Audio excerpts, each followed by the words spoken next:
બોલો નૃસિંહ નારાયણ ભગવાન કી જય. અસ્ત્રથી ન મરું એટલે પોતાના નખ વડે જ ખર નખ મુખરૈર જગનિવાન યસ્તનવ્યાત ભગવાને હિરણ્યકશ્યપુના વક્ષને ચીરી નાખ્યું. હિરણ્ય એટલે સોનું અને કશિપુ એટલે ઉસીકુ અથવા ચાદર. ઉસીકુ અને ચાદર એટલે કામ ભોગ અને સોનું એટલે લોભ. જેનામાં કામ બહુ હોય અને જેનામાં લોભ બહુ હોય તે હિરણ્યકશિપુ છે. જો ભગવાન રાવણને કુંભકર્ણને મારવા આવ્યા તો ખાલી એક રામાવતાર લીધો અને બંનેને માર્યા. કંસ અને શિશુપાલને મારવા આવ્યા ત્યારે બેને મારવા આવ્યા પણ અવતાર કેવળ એક જ લીધો અને તે એટલે શ્રી કૃષ્ણનો. પણ હિરણ્યાક્ષ અને હિરણ્યકશ્યપુને મારવા આવ્યા તો બે અવતાર લીધા. એક વરાહ અવતાર લીધો, બીજો નૃસિંહ અવતાર લીધો. લોભને મારવા ભગવાને પણ બે અવતાર લીધા. લોભ જલ્દી મરતો નથી. તમે એવું ન સમજો કે જે મોટા મોટા કારખાના વાળા હોય એને જ લોભ હોય. નાનો માણસ પણ મોકો શોધતો હોય છે. ઘણી વાર કોઈ એવું કે મેં રિશ્વત લીધી નથી, પણ કોઈ આપી જ નથી તો લે કઈથી. તમારી પાસે કોઈ એવું પદ હોય કે તમને કોઈ રિશ્વત આપે અને ન લો તો પરાક્રમ છે. જેને દાંત જ નથી એવું કે મેં સોપારી ખાવાની છોડી દીધી છે, તે તારા બાપનો છૂટકો નથી, ચવાતી જ નથી, દાંત નથી, એમાં ત્યાગ ક્યાં આવ્યો? તમારું સામર્થ્ય ન હોય અને ત્યાગ કરો, એમાં ત્યાગનો મહિમા ક્યાં છે? એ તો તમારી અસમર્થતા છે. પણ શરીરમાં સામર્થ્ય હોય છતાં છોડી દે, એનું નામ ત્યાગ છે. જ્યારે હિરણ્યકશ્યપુને ભગવાને ચીરી નાખ્યો ત્યારે ભક્તના ઉપર વારંવાર આપત્તિ આવી એટલે ભગવાનના મનમાં બહુ રોષ થયો હતો. અને જ્યારે ભગવાનના મનમાં રોષ આવ્યો, હિરણ્યકશ્યપુને ચીરી નાખ્યો, પણ ભગવાનનો ક્રોધ શાંત થયો નહોતો. ભગવાનને ક્રોધ આવતો જ નથી. કોર્ટમાં વકીલ હોય બહુ જોર જોરથી લડે, પણ તે અસીલના માટે, પોતાના માટે નહીં. સિનેમામાં અભિનેતા બહુ ક્રોધ કરે ને પેલો આમ શૂટિંગ ઉતારતો એને કે કટ એટલે પાછો આનંદિત ચા પીવે. એનું કારણ ક્રોધ વાસ્તવિક નથી. જ્યારે વાસ્તવિક ક્રોધ આવે ને ત્યારે તો સ્થિતિ બદલાઈ જાય, શરીરના લક્ષણ ગુણધર્મ બદલાઈ જાય. સિદંતી મમ ગાત્રાણિ મુખંચ પરિશુષ્યતિ વેપથુશ્ચ શરીરે મે રોમહર્ષશ્ચ જાયતે ગાંડીવમ સ્રંસતે હસ્તાત ત્વચૈવ પરિદહ્યતે. તાત્પર્ય એવું કે ભગવાનને બીજા ઉપર ઉપકાર કરવાનો હોય, સૃષ્ટિનું કલ્યાણ કરવાનું હોય ત્યારે ક્રોધ એ ભગવાનનું સાધન છે. ભગવાન ક્રોધને આધીન નથી, ક્રોધ ભગવાનને આધીન છે. પણ પ્રહલાદના પર અત્યાચાર જોયા પછી ભગવાનથી ન રહેવાયું, એટલો બધો ક્રોધ આવ્યો. આ ઋષિ ભગવાને હિરણ્યકશ્યપુને ચીરી નાખ્યો. તે પછી પણ શરીરમાં આમ કોપ હતો, આંખો આમ ભયંકર લાલ હતી. બધા દેવતાઓના મનમાં ભય થયો. ભગવાનને શાંત કરો. જો ભગવાન શાંત નહીં થાય તો અસમયે પ્રલય થશે. આને તો મારી નાખ્યો, પણ કદાચ પ્રલય પણ કરી નાખે. પણ ભગવાનને શાંત કરવા જાય કોણ? જો કોઈ વાર તમારા ઘરવાળા ચીડાય ને છોકરાને આમ લડતા હોય તમે વચ્ચે જાઓ તો તમને એકાદ આપી દે. એટલે જે દિવસે આમ ઋષિના રોલમાં હોય ત્યારે તમારે ઉતાવળ ન કરવી, જરા શાંતિ રાખવી. દેવતાઓના મનમાં થયું કે આપણાથી શાંત કરવા કેમ જવાય, એટલે દેવતાઓ મૂંઝાયા. એટલે દેવર્ષિ નારદને યાદ કર્યા. દેવર્ષિ નારદ આવ્યા, દેવતાઓને પૂછ્યું શું કામ છે? કે છે કે આ તો બહુ કોપમાં દેખાય છે, એમને જરા શાંત કરો. નારદજી કે ઓ મને ખબર છે ને એમનું રિમોટ કંટ્રોલ ક્યાં છે, મને ખબર છે. એટલે ગયા લક્ષ્મીજી પાસે. લક્ષ્મીજી જઈને કહ્યું કે તમારું એક કામ છે. માતાજીએ કીધું બોલો. તમારા ઘરવાળા બહુ ચીડાય છે. લક્ષ્મીએ કીધું હું સામે જઈને ઉભી રહી છે એટલે શાંત થઈ જશે. નારદજીએ કીધું જલ્દી ચાલો. લક્ષ્મીજીને લઈને આવ્યા. નારદજી બહુ કુશળ, દૂર ઉભા રહ્યા. દૂરથી જ લક્ષ્મીજીને આમ આંગળી કરીને બતાવ્યું જો પેલા રહ્યા. એટલે લક્ષ્મીજી આમ જોયું. લક્ષ્મીજી પણ ધારી ધારીને જોવા લાગ્યા. એનું કારણ વૈકુંઠમાં ભગવાનનું જે સ્વરૂપ છે એ તો શંખ ચક્ર ગદા પદ્મ વાળું છે. અહીંયા તો સ્વરૂપ જુદું હતું, અડધા સિંહ અડધા નર. લક્ષ્મીજીએ પણ આવું સ્વરૂપ તો પહેલી વાર જ જોયું. એટલે લક્ષ્મીજી આમ સ્થિર આંખોથી જોતા હતા. પછી આમ માથું હલાવ્યું. દેવર્ષિ નારદને કીધું આ વૈકુંઠવાસી નારાયણ લાગતા નથી. નારદે કીધું છે તો આ જ, પણ ચીડાય ત્યારે હવા દેખાય છે. લક્ષ્મીજીએ મનમાં વિચાર કર્યો હમણાં પાસે જવામાં મજા નહીં. લક્ષ્મીજીનું પણ સાહસ ન થયું. અને ત્યારે પ્રહલાદજી ભગવાનની પાસે ગયા. તમારા મનમાં ક્રોધ આવે પણ જો બાળકને જુઓ તો ક્રોધ શાંત થઈ જાય. ભગવાનને બહુ કોપ હતો અને એમાં નિમિત્ત કારણ તો પ્રહલાદ ઉપરના અત્યાચાર હતા. હવે પ્રહલાદજી આમ પાસે ગયા અને સ્વપાદ મૂલમ પતિતમ તમર્ભકમ. આ બાળક જેવો ભગવાન ઋષિના ચરણમાં પડ્યો અને પ્રહલાદને જોતા ભગવાનનો ક્રોધ અદૃશ્ય થઈ ગયો. ભગવાન આમ ઝૂક્યા છે. પોતાના બંને હાથથી પ્રહલાદના આમ બાહુ પકડ્યા અને પ્રહલાદજીને આમ ઉભા કર્યા. ભગવાને આમ પ્રહલાદને ઉભા કર્યા અને ભગવાન પ્રહલાદને કહે છે ક્વેદમ વપુ ક્વચ વયસ સુકુમાર મેત. ક્યાં તો તારું આ કોમળ શરીર, 5 વર્ષની અવસ્થાના બાળકનું શરીર કેવું હોય. તારું શરીર હજુ બહુ નાજુક છે. ક્વેદમ વપુ ક્વચ વય. હજુ તો તારી ઉંમર ક્યાં છે. અને કેવી દારૂણ એટલે ભયાનક યાતના. હિરણ્યકશિપુએ આટલી બધી યાતનાઓ આપી. આ નાની અવસ્થામાં કુમળા શરીરમાં તે એટલી બધી યાતનાઓ ઝીલી પણ મને ન ભૂલ્યો, મારું સ્મરણ કર્યું. પ્રહલાદ તે મારું સ્મરણ કર્યું અને હું આવ્યો. ક્ષંતવીયમંગયદિમે સમયે વિલંબ. સાધારણતયા જીવ ભગવાન પાસે ક્ષમા માગે. અહીંયા તો ઉલટું છે. ભગવાન આવું બોલ્યા છે કે ક્ષંતવ્યમંગયદિમે સમયે વિલંબ. જો મને આવવામાં વિલંબ થયો હોય તો ક્ષમા કર.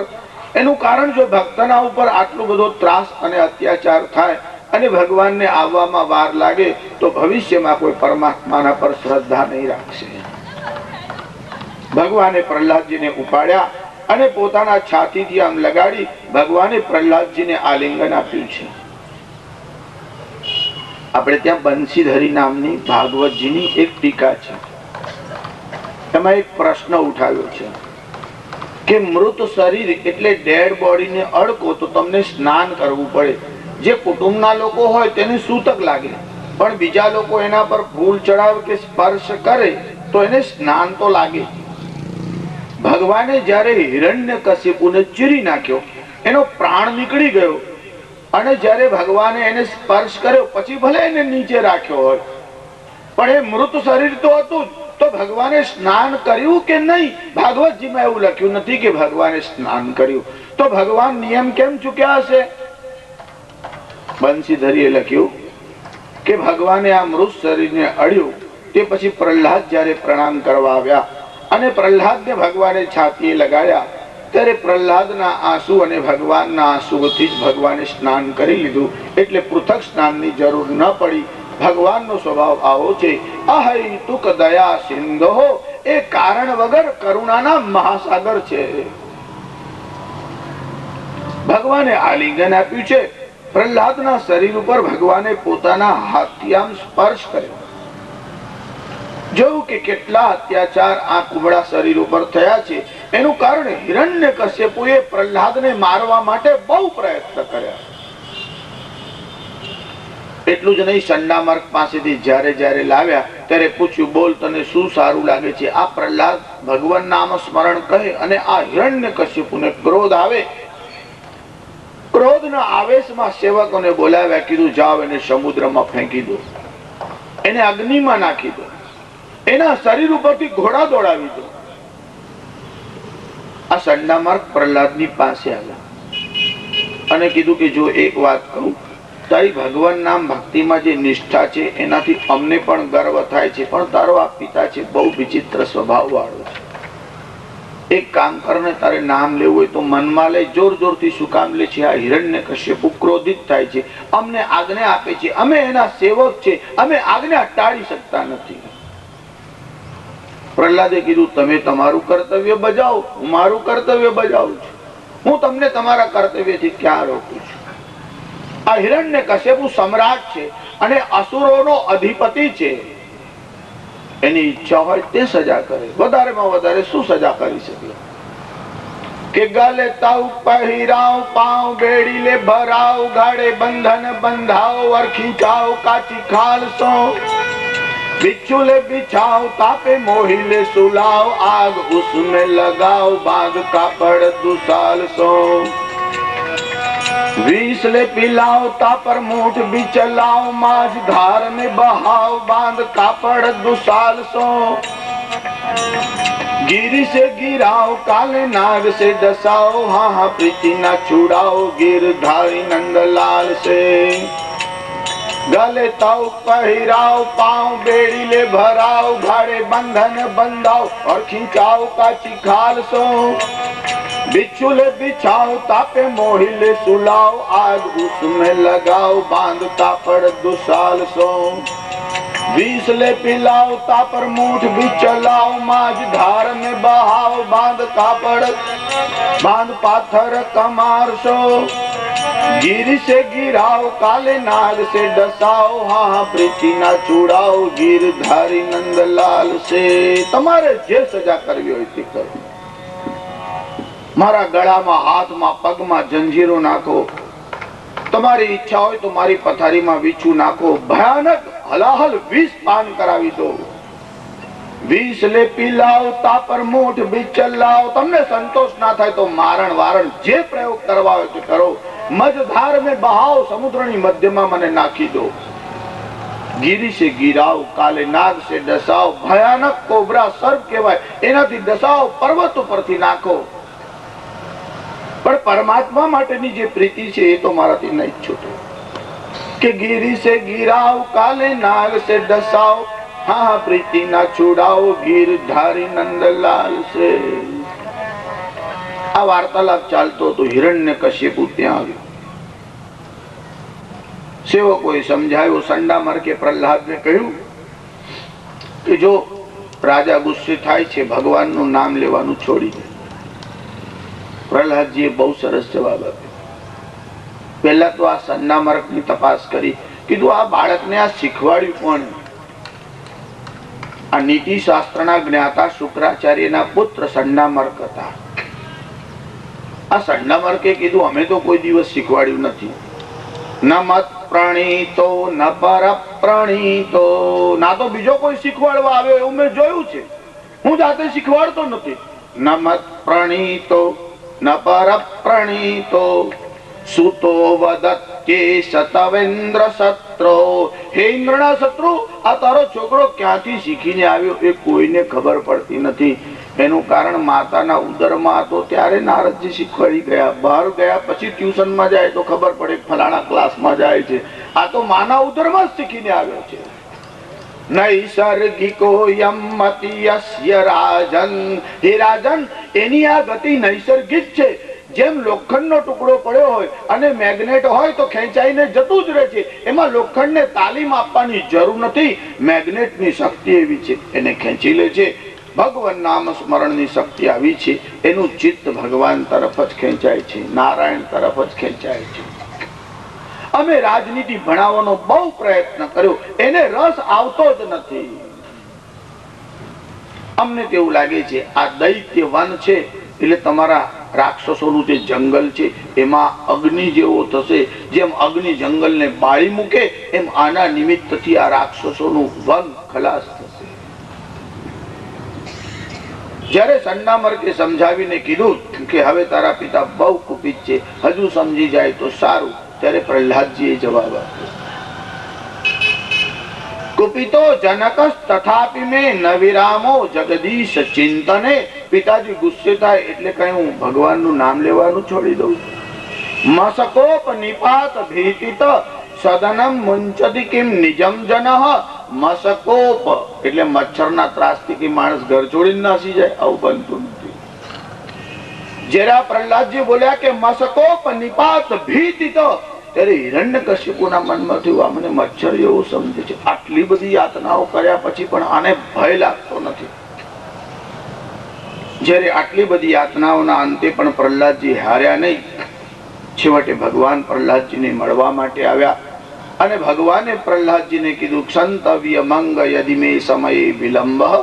તારી યાતનાઓ મારાથી સહન ન થઈ અને હું આવ્યો, જો મને વિલંબ થયો હોય તો ક્ષમા કર. અને પ્રહલાદજીને આલિંગન આપ્યું. ભગવાનના હૃદયમાં બહુ હર્ષ થયો. નૃષિ ભગવાન કા અસીમ જય જયકાર હો. નૃષિ ભગવાન કા અસીમ જય જયકાર હો. નૃષિ ભગવાન કા અસીમ જય જયકાર હો. નૃષિ ભગવાન કા અસીમ જય જયકાર હો. ભગવાન કા અસીમ જય જયકાર હો. નૃષિ ભગવાન કા અસીમ જય જયકાર હો. નૃષિ ભગવાન કા અસીમ જય જયકાર હો. અસીમ જય જયકાર હો. ભગવાન કી જય. ભાગવત ભગવાન કી જય. પછી પ્રહલાદજીએ ભગવાનની સ્તુતિ કરી છે. જ્યારે ભગવાનની સ્તુતિ કરી ત્યારે પ્રહલાદજી આવું બોલ્યા છે કે વિપ્રાદ્વિષડ ગુણયુતાદરવિંદ નાભ પાદારવિંદ વિમુખાત સ્વપચમ વરિષ્ઠમ. વિપ્રાદ એટલે બ્રાહ્મણ. દ્વિષડ ગુણયુતા એટલે 12 ગુણોથી સંપન્ન એવો કોઈ બ્રાહ્મણ હોય. વિપ્રાદ દ્વિષડ ગુણયુતા અરવિંદ નાભ, જેની નાભીમાંથી કમળ નીકળ્યું છે એવા નારાયણનું સ્મરણ જો પેલો 12 ગુણ વાળો બ્રાહ્મણ ન કરતો હોય અને ચંડાળ કરતો હોય તો સ્વપચમ વરિષ્ઠમ, એ ચંડાળ પણ શ્રેષ્ઠ છે. જો શાસ્ત્રોમાં બ્રાહ્મણનો મહિમા છે, પણ કોઈ પતિત બ્રાહ્મણ હોય, કોઈ બ્રહ્મ બંધુ એટલે બ્રાહ્મણના ભાઈ જેવો હોય, બ્રાહ્મણ કુટુંબમાં જન્મ્યો હોય પણ બ્રાહ્મણના કર્મ ન કરતો હોય, ગુણ ન હોય, તો એ અધપતિત બ્રાહ્મણ કહેવાય. ચંડાળ જે હોય એ ભગવાનની ભક્તિ કરતો હોય તો એ બ્રાહ્મણ કરતા શ્રેષ્ઠ છે. શાસ્ત્રકારોનો આગ્રહ તો એવો છે કે એ ગુણ અથવા ભક્તિને કારણે બ્રાહ્મણ ન થાય પણ શ્રેષ્ઠ નથી, આવું નથી. એ સંત તો થઈ શકે છે, એ બ્રાહ્મણ કરતા પણ શ્રેષ્ઠ હોઈ શકે છે. એટલે બ્રાહ્મણો માટે પક્ષપાત કર્યો એવું ન કર્યું. ઘોડો કાણો થાય, લંગડો થાય તો કાણો ઘોડો કહેવાય, લંગડો ઘોડો કહેવાય, એને ગધેડો ન કહેવાય. બસ એ રીતે બ્રાહ્મણ પતિત હોય તો પતિત બ્રાહ્મણ કહેવાય, અધમ બ્રાહ્મણ કહેવાય. પણ એને બ્રાહ્મણ કહેવો પડે એનું કારણ પૂર્વ જન્મના પુણ્યને કારણે બ્રાહ્મણ થયો છે. પણ શાસ્ત્રીજી આ જન્મમાં એની ડ્યુટી ન સંભાળે તો એના માટે જજ બેઠેલા છે. આપણે ચિંતા કરવાની શું જરૂર? ઠાકોરજીએ બધી વ્યવસ્થા કરી રાખી છે.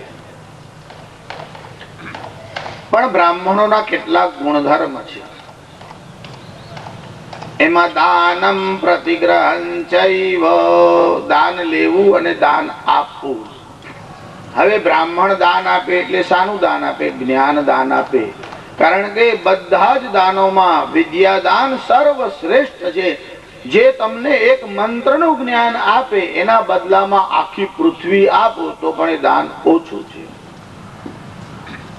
અધ્યયનમ અધ્યાપનમ, વેદ ભણવો અને ભણાવવો. યજનમ યાજનં ચૈવ, યજ્ઞ કરવો અને યજ્ઞ કરાવવો. દાનમ પ્રતિગ્રહં ચૈવ, દાન આપવું આપવું અને દાન લેવું આ 6 બ્રાહ્મણના ગુણધર્મ છે. એમાં ભણવું અને ભણાવવું એટલે વેદોનું અધ્યયન કરવું, ધર્મશાસ્ત્રનું અધ્યયન કરવું, શાસ્ત્રોનું પારાયણ કરવું. જો પાઠ કરવાનો હોય ને તો એના પણ નિયમ છે. હમણાં મુન્ના મહારાજે મને યાદ કરાયું, થોડું પાઠનું કઈ કહો નહીં. સારું, આમ તો બધા બ્રાહ્મણોને તો આવડતું હોય, પણ મારું પાક્કું થઈ જાય, પાછું બોલું ના તો ભૂલી જાવ બીજી વાર કથામાં, એટલે જરા પેલું ઘૂંટાઈ જાય ને. એટલે પાઠ કરવાના પણ નિયમ બતાવ્યા છે. તમે તો બધા પાણીની શિક્ષા પણ ભણ્યા હશો, પાણીની વ્યાકરણ પણ. એમાં પાઠના નિયમમાં લખ્યા છે. કેટલા લોકો ગીત ગાતા હોય ને એવી રીતે શ્લોક મંત્ર બોલ્યા કરે. તો એકાદ શ્લોક ગાવ તો ચાલે, પછી આમ ગાન વાન વાજા સાથે પેલા મંત્રોને બોલ્યા કરે. મંત્રોને ગીતમાં ગાવાની જરૂર નહીં, મંત્રોને છંદમાં ગાવાના. અને તે પણ યજુર્વેદના મંત્ર જે છે એ તો ગદ્યાત્મક છે, પદ્યાત્મક છે જ નહીં. પદ્ય એટલે પોએમ અને ગદ્ય જે છે તે પ્રોઝ. જે ગદ્યાત્મક છે એને ગાવાની જરૂર નહીં, એના શબ્દનું ઉચ્ચારણ સ્પષ્ટ કરવાનું, એવો નિયમ. ઘણા લોકો શ્લોક ગાઈને તો પણ ગીત ગાતા હોય એવી રીતે આમ લાંબા લાંબા રાગડા તાણી તાણીને. મહિમ ના પાવે તો એવું કામ ગીત ગાવાની જરૂર છે? એમ લગ્નમાં નથી ગયો, તમારી સંગીત કલા દેખાડવાની જરૂર નથી, ખાલી શ્લોક સરખો બોલતા આવડે છે એટલું ભાન રાખો. યજમાનને રાજી કરવા માટેના આટલા આટલા રસ્તાઓ છે. ઉચ્ચૈરધ્યયનમ, બરડા પાડીને બોલવાનું, છંદ પણ નહીં ને કશું નહીં, ખાલી બરડા પાડવાના જોર જોરથી. યજમાન ઉચ્ચૈરધ્યયનમ પુરાતન કથા, 2-4 વાર્તા દૃષ્ટાંતો ગોખી રાખો. સ્ત્રીભી સહાલાપનમ, યજમાનની પત્ની હોય એની જોડે જ વધારે વાત કરવાની, એટલે બેન ભૂલાઈ જાય. ઓહો બેન, તમારા પગલા પડ્યા નહોતા ત્યારે આ ડફોડને કોઈ બોલાવતું નહોતું. સ્ત્રીભી સહાલાપનમ તાસામર્ભકલાલનમ, એના બાળકને બહુ ભાગ્યશાળી પાયલોટ થવાનો છે. એરોડ્રામમાં સર્વિસ મળે ખરી કોઈ જગ્યાએ? એવું ક્યાં મળે જુદી વાત છે. તાસામર્ભકલાલનમ પતિસ્તુતિ, એના પતિના વખાણ કરે. હવે આ તો હોહા ગારુડ મંત્ર તંત્ર કવિધિ ભિક્ષોર ગુણાદ્વાદશા, આ બધા ભિક્ષુઓના 12 ગુણ છે. એમાં બ્રાહ્મણત્વની વાત ના આવે. પણ પાઠ કરવાનો હોય તો ગીત ગાતા હોય એવી રીતે પાઠ કરાય નહીં. હા, ભગવાનનું લગ્ન થતું હોય ને પેલા સ્ત્રીઓ ગીતો ગાય છે તે ચાલે, પણ પાઠ વાળા એવી રીતે ગીત ના ગાય. ગીતી શીઘ્રી, એવી રીતે બહુ જલ્દી જલ્દી પાઠ કરો ને. જે હનુમાન જ્ઞાન છે એટલું જલ્દી બોલે કે શબ્દો જ વચ્ચે ખવાઈ જાય, એવી રીતે પાઠ ના કરે. ગીતી શીઘ્રી શિરકંપે, કેટલાક લોકો તો આમ માથું હલાવતા હલાવતા પાઠ કરે, જય હનુમાન જ્ઞાન. તમને લાગે હનુમાનજી જાણે એના શરીરમાં જ આવી ગયા છે. માથું આમ આમ હલાવતા હલાવતા એવી રીતે પાઠ ના કરે. ગીતી શીઘ્રે શિરકંપે તથા લિખિત. હનુમાન ચાલીસા 30 વર્ષથી બોલતો હોય તોય જોઈ જોઈને ચશ્મા ચડાઈને જો ભૂલી ગયો તો લાઈન પાછી આગી પાછી થઈ જાય. અર્થનું જ્ઞાન હોય એવી રીતે. જો વેદ મંત્ર માટે નિયમ નથી. વેદ મંત્ર ફોનેટિક ધ્વનિ મૂલક છે, એમાં ઉચ્ચારણનો મહિમા છે. એમાં અર્થ ના આવડે તો ચાલે, અને વેદ મંત્રનો અર્થ કોને આવડે? આ તો બહુ કઠિન કામ છે. સાયણ મહિધરને ઉવ્વટ જેવાએ ભાષ્ય લખ્યા તો પણ બહુ આપત્તિ, બહુ વિવાદ થયો. પણ તમને સાધારણ શ્લોક હોય તો અર્થનું જ્ઞાન. એટલું જ નહીં, શિરશિગતમ, માથું ફાટી જાય એવી રીતે બમ ભરડા પડે, જય હનુમાન જ્ઞાન ગુણ સાગર, જય કપીશ. ભરડા પડવાની જરૂર નથી. આમ એનાથી માધુર્ય ખલાસ થાય છે. કોઈ જગ્યાએ વીર રસ હોય ને જરા તમે આમ જોશમાં આવી જાવ એવું થાય. મહાભારતની કથા હોય તો આમ મહારાજને જોશ આવી જાય. મહાભારતની કથા એક ગામમાં શરૂ થઈ અને વૈશંપાયન ઋષિ એન પેરે બોલ્યા, સુણજન મે જય રાય, વિસ્તારે તુજને સંભળાવો મહાભારતની કથા.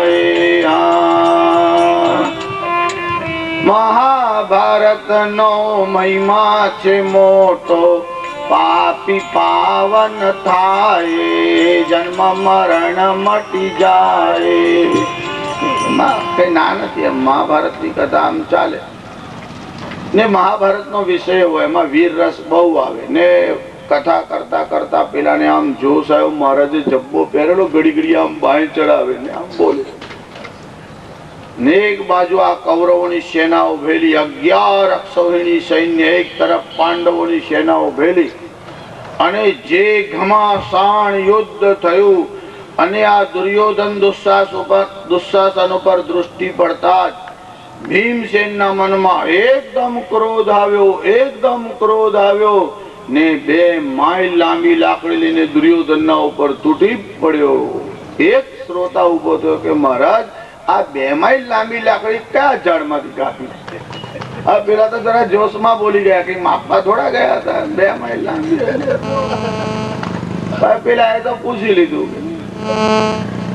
મહારાજ કહે છે, જો કથામાં વચ્ચે ઉભું થવાનું નહીં, જરા બુદ્ધિ ચલાવો. તમે બધા ઘેર જઈને ચિંતન કરો. નહીં આવડે તો આવતીકાલે કહીશ. એને એમ કે કાલ સુધી તો છુટકારો, કાલની વાત કાલે.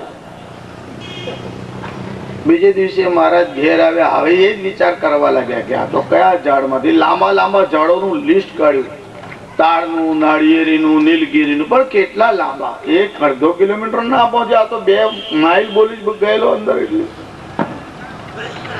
આમ મહારાજ આમ વિચાર કરતા તેમનો છોકરો એક કોલેજમાં ભણે, ત્યાં આવ્યો. પપ્પા શું થયું? કે કાલે જવા દે ને. એક શ્રોતાએ ઉપાધિ કરી ગઈ. પપ્પા કાલે હું કથા કરવા જઈશ, તમે જોડો ના બધી મગજ મારી કે. પણ ભાઈ તને મને બધું જ આવડે છે. બીજે દિવસે પેલો આ છોકરો ગયો એને કથાનો આરંભ કર્યો. બધા કૌરવો ને પાંડવો આમ યુદ્ધ કરતા હતા. ભીમસેનના પરાક્રમનું વર્ણન શરૂ કરતો તો પેલો શ્રોતા આમ કહેવા લાગ્યો, ભાઈ ઉભા રહો. મેં ગઈકાલે એક પ્રશ્ન કર્યો હતો, પૂછો કે તમારા પપ્પાએ કાલે એવું કહેલું કે આ ભીમસેન 2 માઇલ લાંબી લાકડી દુર્યોધનને મારવા માટે ગયો, તે કયા ઝાડમાંથી કાપી?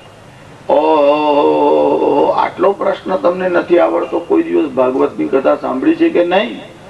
મહારાજ કથા ભાગવતની તો સાંભળી જ છે. તો વામન અવતારની કથા સાંભળી છે કે નહીં? આપણે જો હવે કહેવાના કે મહારાજ સાંભળી છે.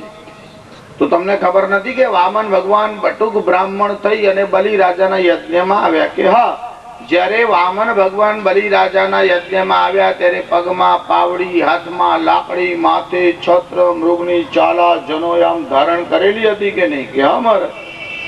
પછી કીધું 3 ડગલા ભૂમિ આપો. એટલે ભગવાને વરદાન આપ્યું કે સારું 3 ડગલા, પણ મારા પગથી માપીને લઈશ. વામને કેવું?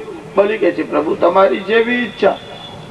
અને જ્યાં 3 ડગલા માપવાના હતા, વામન ભગવાન વિરાટ થયા ત્યારે પેલી લાકડી પણ વિરાટ થઈ ગઈ ને વામન ભગવાન નાખીને જતા રહ્યા. તે ભીમસેનના હાથમાં આવી એટલે લઈને દોડ્યો દુર્યોધનની પાસે.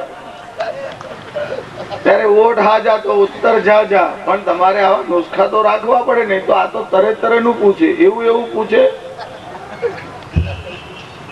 એક શ્રોતા તો કે મહારાજ, ઊંટ ઊંચું ને પૂંછડું ટૂંકું કેમ?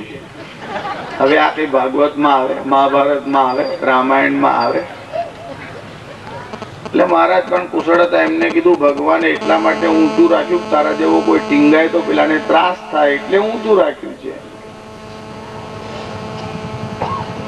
જો જે કોઈ વાત કહેવામાં આવે એમાં તાત્પર્ય ગ્રહણ કરવું. જે પાઠ કરવાનો હોય એ કેવી રીતે પાઠ કરવાનો? તો કે જે ગીતી છે કે શિરકંપી, માથું હલાવતા નહીં, ગાયન ગાતા હોય એવી રીતે નહીં, આમ ધૂણાવતા નહીં. પછી કહે છે કાકસ્વરમ. કાકસ્વરમ એટલે કેવો? તમે કોઈ વાર કાગડાને તો જોયો જ હોય. કાગડાને કેટલા દાંત હોય? કોઈ દાડું કાગડાના મોઢામાં દાંત દેખાય નહીં. કાકસ્વરમ એટલે જે દંતી સ્વર આવતા હોય તેનો ઉપયોગ જ ના કરે. મોડું ખોલે જ ને, જય હનુમાન જ્ઞાન સાગર જય કપિ સિંહ પણ મોડું ખોલે, દાંત જાણે છે જ નહીં, આમ દંતી સ્વર જ ના આવે. કાકસ્વરમ શિરસી ગતામ રાડો પાડી પાડીને બોલતો હોય તેવું. વદેન્નદીનમ નનુસાનુનાસ્યમ.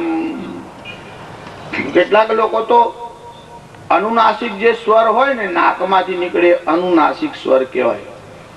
યમંગણનમ પણ એ જે શબ્દમાં હોય કે ના હોય તો એવું જ બોલે.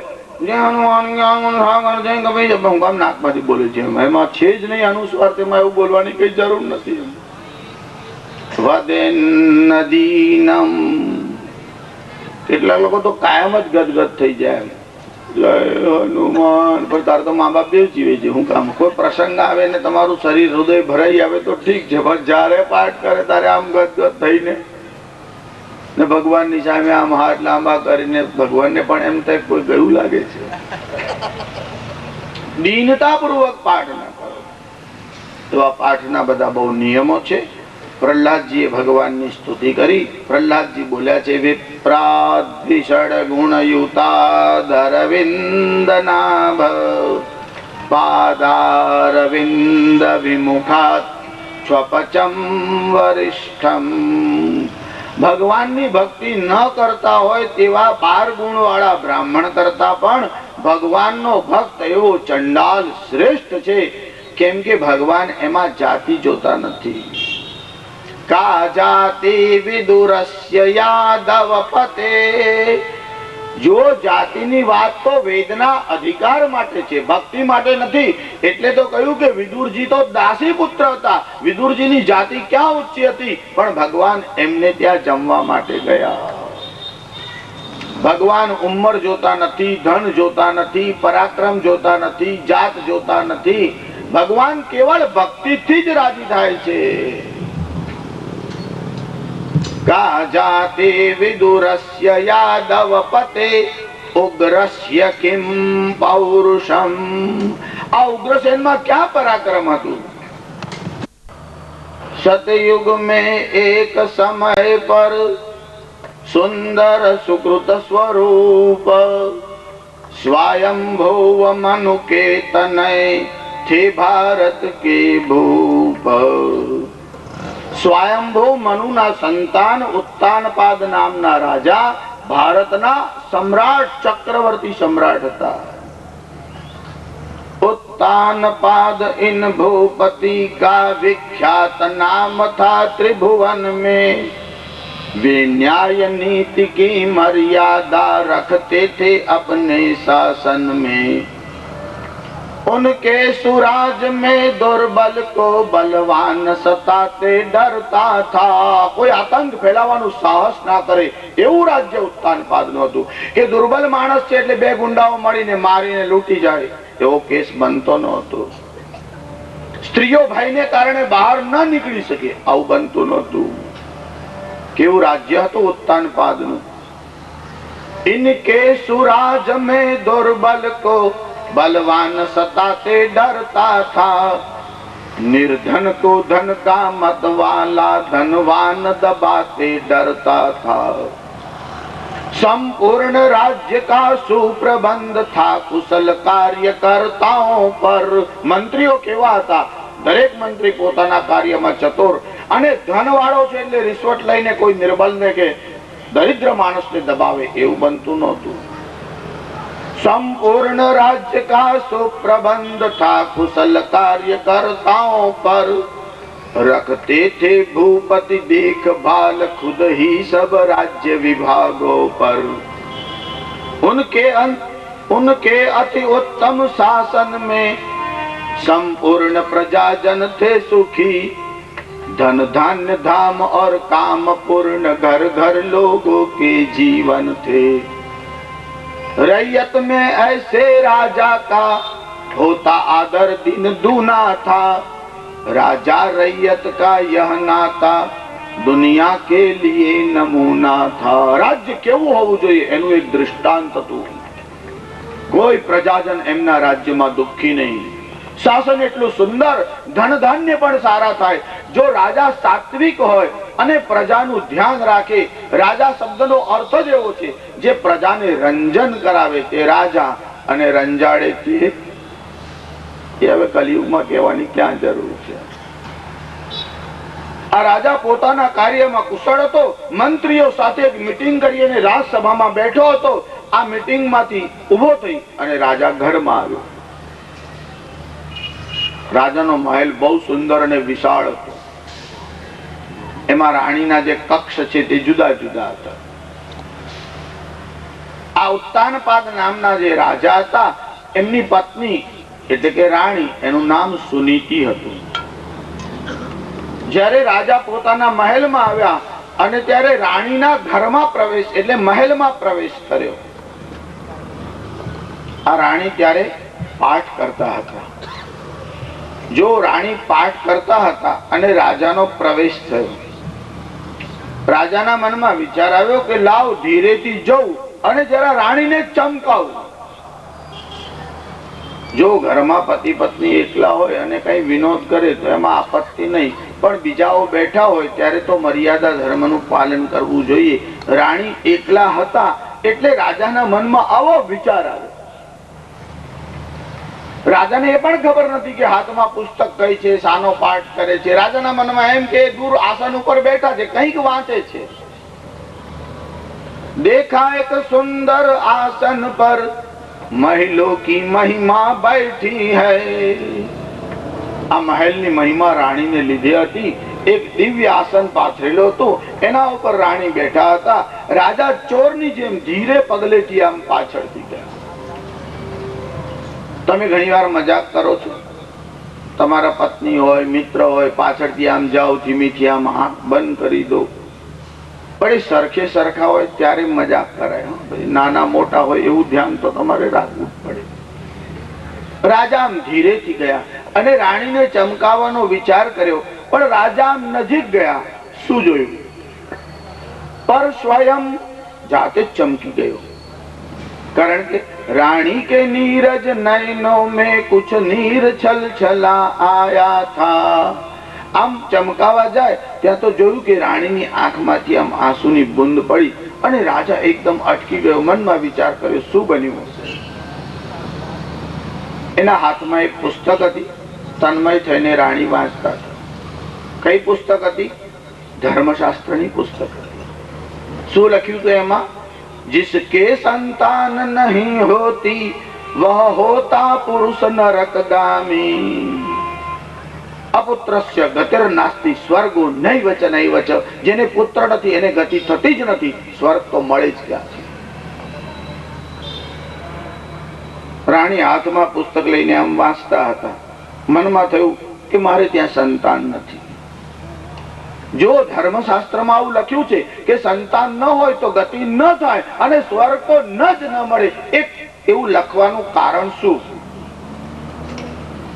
તો કાલે કોઈ કે સુખદેવજીને સંતાન નહોતું, તો જો એનું મૂળ કારણ એવું છે કે સંતાન થાય એટલે તમને આસક્તિ તો થાય, પણ મરતી વખતે તમારા મનમાં એવો સંતોષ રહે કે આપણું આ ધન સંપત્તિ છે તે સાચવનાર કોઈ છે. નહીં તો તમારા મનમાં એવો ભાવ થાય કે આ કોણ સાચવશે, આનું શું થશે. એટલે તમારો સંપત્તિમાં જીવ રહે અને જેનો કોઈ જગ્યાએ જીવ રહે એની સદગતિ ન થાય.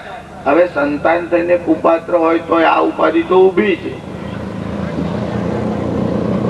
એટલે એવું ન સમજો કે એટલાથી, પણ એમાં સંભાવનાઓ ઘટે છે. પણ જયારે રાણી એટલે સુનીતિ આ વચન વાંચ્યું કે અપુત્રસ્ય ગતિર્નાસ્તિ સ્વર્ગો નૈવચ નૈવચ, એટલે એની આંખમાં એકદમ હૃદય ભરાઈ આવ્યું અને આંસુના ટીપા પડ્યા. રાજાએ જોયું અને રાજા એકદમ બોલી ઉઠ્યો, क्या रानी क्या बात है, क्या है तुम्हें मलाल. તમારા દુઃખનું કારણ શું છે? તમારી આંખમાં આજે આંસુ છે. મારા રાજ્યમાં તો પ્રજા પણ સંતુષ્ટ છે, અહીંયા પણ બધા રાજી છે અને તમારી આંખમાં આંસુ. જ્યારે રાજા બોલ્યા ને ત્યારે રાણીને ખબર પડી કે રાજા આમ પાછળ આવીને ઉભો છે. ત્યાં સુધી ખબર નહોતી. પતિ આવે તો ઉભા થઈને પ્રણામ કરાય. હવે તો બહેનો બહુ કુશળ, પતિનો આમ ખખડાટ આવે એટલે દરવાજો બંધ કરી દે જાણી બુજીને, જાણે ખબર જ નથી, પછી સુઈ જાય, બૂમ પાડે તો જ ઉઠે. ઉઠી ભામિની ચૌક કર पति को किया प्रणाम, बोली हे मेरे हृदय हे मेरे निजनाथ, क्या बतलाऊं किस धुन में थी, क्यों रोती थी क्यों गाती थी, वो नई पुरानी बात आज फिर मेरा धीरज खोती थी. इस धर्म शास्त्र की पुस्तक में, आ धर्म शास्त्र की पुस्तक में मैं हमણાં આવું વાંચ્યું છે कि जिसके संतान नहीं होती वह होता पुरुष नरकगामी. મારા મનમાં એવો વિચાર આવ્યો કે સંતાન ન હોય તો પુરુષ નરકગામી થાય છે. આજ સુધી મેં તમારી પાસે કઈ માંગ્યું નથી, મારી એવી ઈચ્છા છે, આજે હું તમારી પાસે કઈક માંગુ. રાજા બહુ રાજી થયો. મનમાં થયું ઘણી વાર આને કીધું છે, દેવી તમારે કઈ જોઈએ તો કહો, દેવી તમારે કઈ જોઈએ તો કહો. આ કશું જ માંગતા નથી, કેવળ હાથ જોડીને વિનીત ભાવથી ઉભા રહે. ભગવાનની મારા પર કેવી કૃપા છે, તમારા જેવા ઉત્તમ જે રાજા છે એ મને પતિ રૂપમાં પ્રાપ્ત થયા. બસ તમારા ચરણોની સેવાથી હું સંતુષ્ટ છું. હું તો ઈષ્ટદેવ પાસે એટલું જ માંગુ છું કે દરેક જન્મમાં મને તમારા જેવો પતિ મળે. જો બધાની ઈચ્છા આવી હોય પણ પરિણામ આવું ન પણ હોય, હવે એમાં શું કારણ, કયા કારણ, આ બધી મીમાંસાઓનો તો પાર નથી. પણ જયારે રાણીએ માગવાનું કહ્યું ત્યારે રાજાના મનમાં બહુ પ્રસન્નતા થઈ કે આ દિવસ સુધી આને માગ્યું નથી. બાકી પત્ની અને ન માગે આવું બને નહીં. આ 4 જણા તો કાયમ માગ્યા જ કરતા હોય એવું નક્કી જ છે. વ્યાજ વિમોને ઘર ધણી, જેની પાસેથી વ્યાજે રૂપિયા લાયા હોય, મહિનો થાય એટલે જપે જ નહીં, ભાઈ શું થયું, ભાઈ શું થયું પૂછે જ. વીમાની પોલિસી હોય એટલે પેલો આવે, જોજો ભરી દો, તારીખ જતી ના રહે. વ્યાજ વિમોને ઘર ધણી એટલે મકાન માલિક ભાડું લેવા માટે આવી જાય. ચોથી ઘરની નાર, મહિનો પૂરો થાય કે લાવ લાવ ને, હા બીજી વાત જ નહીં, લાવ લાવો લાવો લાવો. આ 4 જણા હંમેશા માગ્યા જ કરતા હોય છે. આ તો જીવનમાં કોઈ વાર માગ્યું નહોતું, પહેલી વાર માગ્યું એટલે રાજાના મનમાં બહુ પ્રસન્નતા થઈ. કીધું રાણી તમારી જે ઈચ્છા હોય તે માગો. ત્યારે રાણીએ કીધું આમ નહીં, પહેલા તમે વચન આપો કે હું માગીશ તે તમે આપશો. રાજાએ કહ્યું કે વચન શું, એક નહીં 2 વસ્તુ, 2 વચન જોઈએ તો પણ આપું, તમે માગો તો ખરા. રાણીએ જરા ખાતરી કરાવી. રાજાએ કીધું ભલે વચનથી આબદ્ધ થાઉં છું, માગો. ત્યારે રાણીએ કીધું મારી એવી ઈચ્છા છે કે તમે બીજો વિવાહ કરો. જો તમારે કથા સાંભળવાની, પણ તમારે કોઈ દાડું ઘરવાળાને એવું કહેવાનું નહીં. એનું કારણ પેલો રાજા તો સજ્જન હતો. બીજો વિવાહ કરવાનું કીધું તો રાજાએ ના પાડી કે દેવી જો બીજો વિવાહ કરીશ તો તમારું શું થશે. કોઈ દાડું વાંદરાને નિસરની અપાઈ કરી. તમારે તો આવું સમજીને જ ચાલવાનું, ભૂલે ચૂકે પ્રસ્તાવ મૂકવાનો નહીં, નહીં તો આપત્તિ શરૂ થશે. પછી કોઈએ ફરિયાદ કરવા નહીં આવવાની. આ તો જુદા જુદા યુગમાં જુદી જુદી ઘટનાઓ બની છે, અને કેટલીક ઘટનાઓ છે ને દૈવની પરમાત્માની ઈચ્છાથી થાય છે. રાજા પાસે વચન માંગ્યું, તમે બીજો વિવાહ કરો. રાજા વચનથી બંધાયેલો હતો, છતાં એક વાર તો રાજાએ કીધું દેવી હજુ કૃપા કરો, બીજું વચન માંગુ. મને નહીં, તમને આપત્તિ થશે. એક જ મંદિરમાં 2 ઈષ્ટદેવ હોય તો 2ની પૂજા કરવી પડે અને 2ને સાચવવા પડે. આ કામ અઘરું છે. ભલે દેવતાઓ સર્વને પ્રણામ કરીએ પણ ઈષ્ટદેવ ધ્યાનની મૂર્તિ તો એક જ રખાય. એમ ઘરમાં પત્ની એક જ હોય. જો પત્ની વગરનો માણસ હંમેશા દુઃખી હોય છે.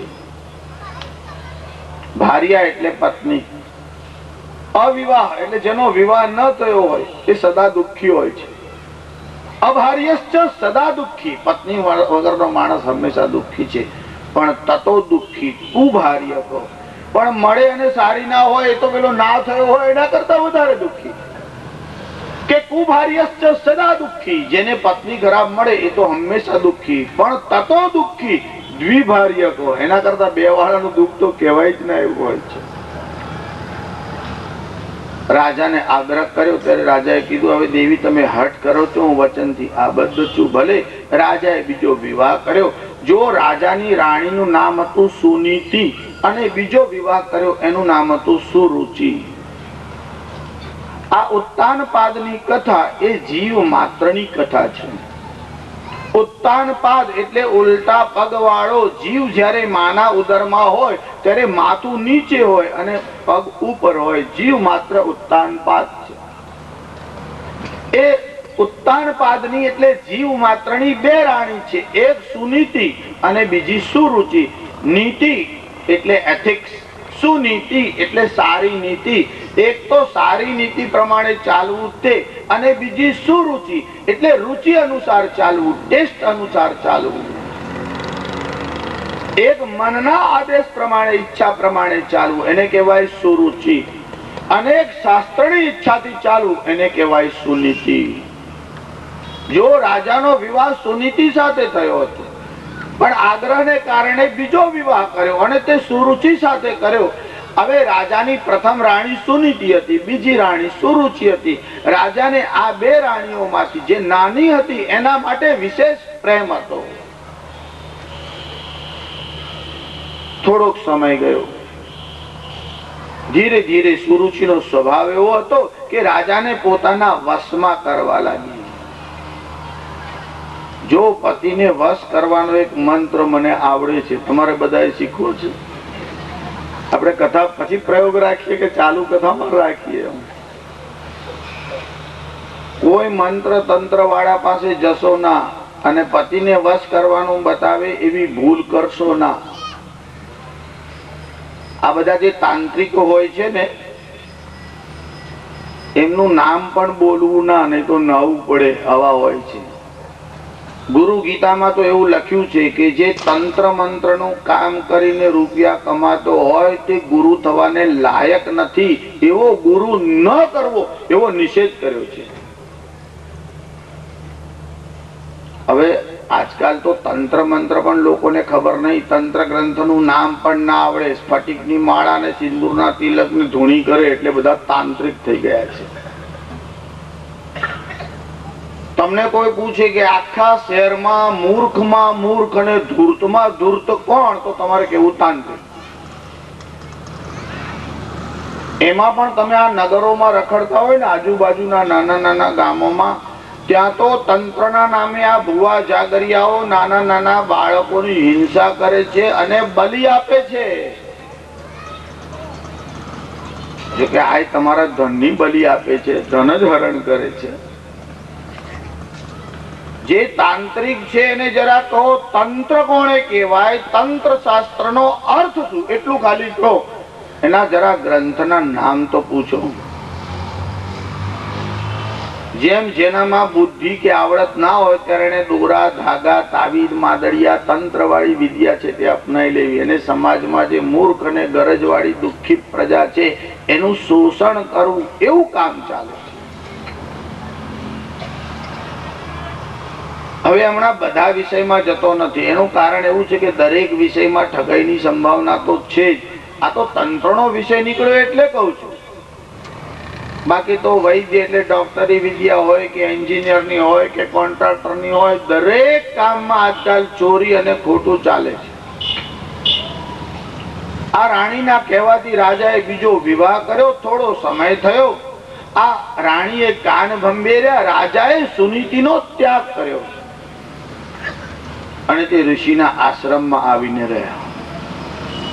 જો આ કથામાં થોડો થોડો પાઠભેદ પણ છે ને કથાનો ભેદ કવિઓએ જરા જરા કર્યો છે, પણ મૂળ વસ્તુને હાનિ ન થતી હોય એટલે ડિફર ભેદ હોય તો ચાલે, વિરુદ્ધ હોય તો ન ચાલે.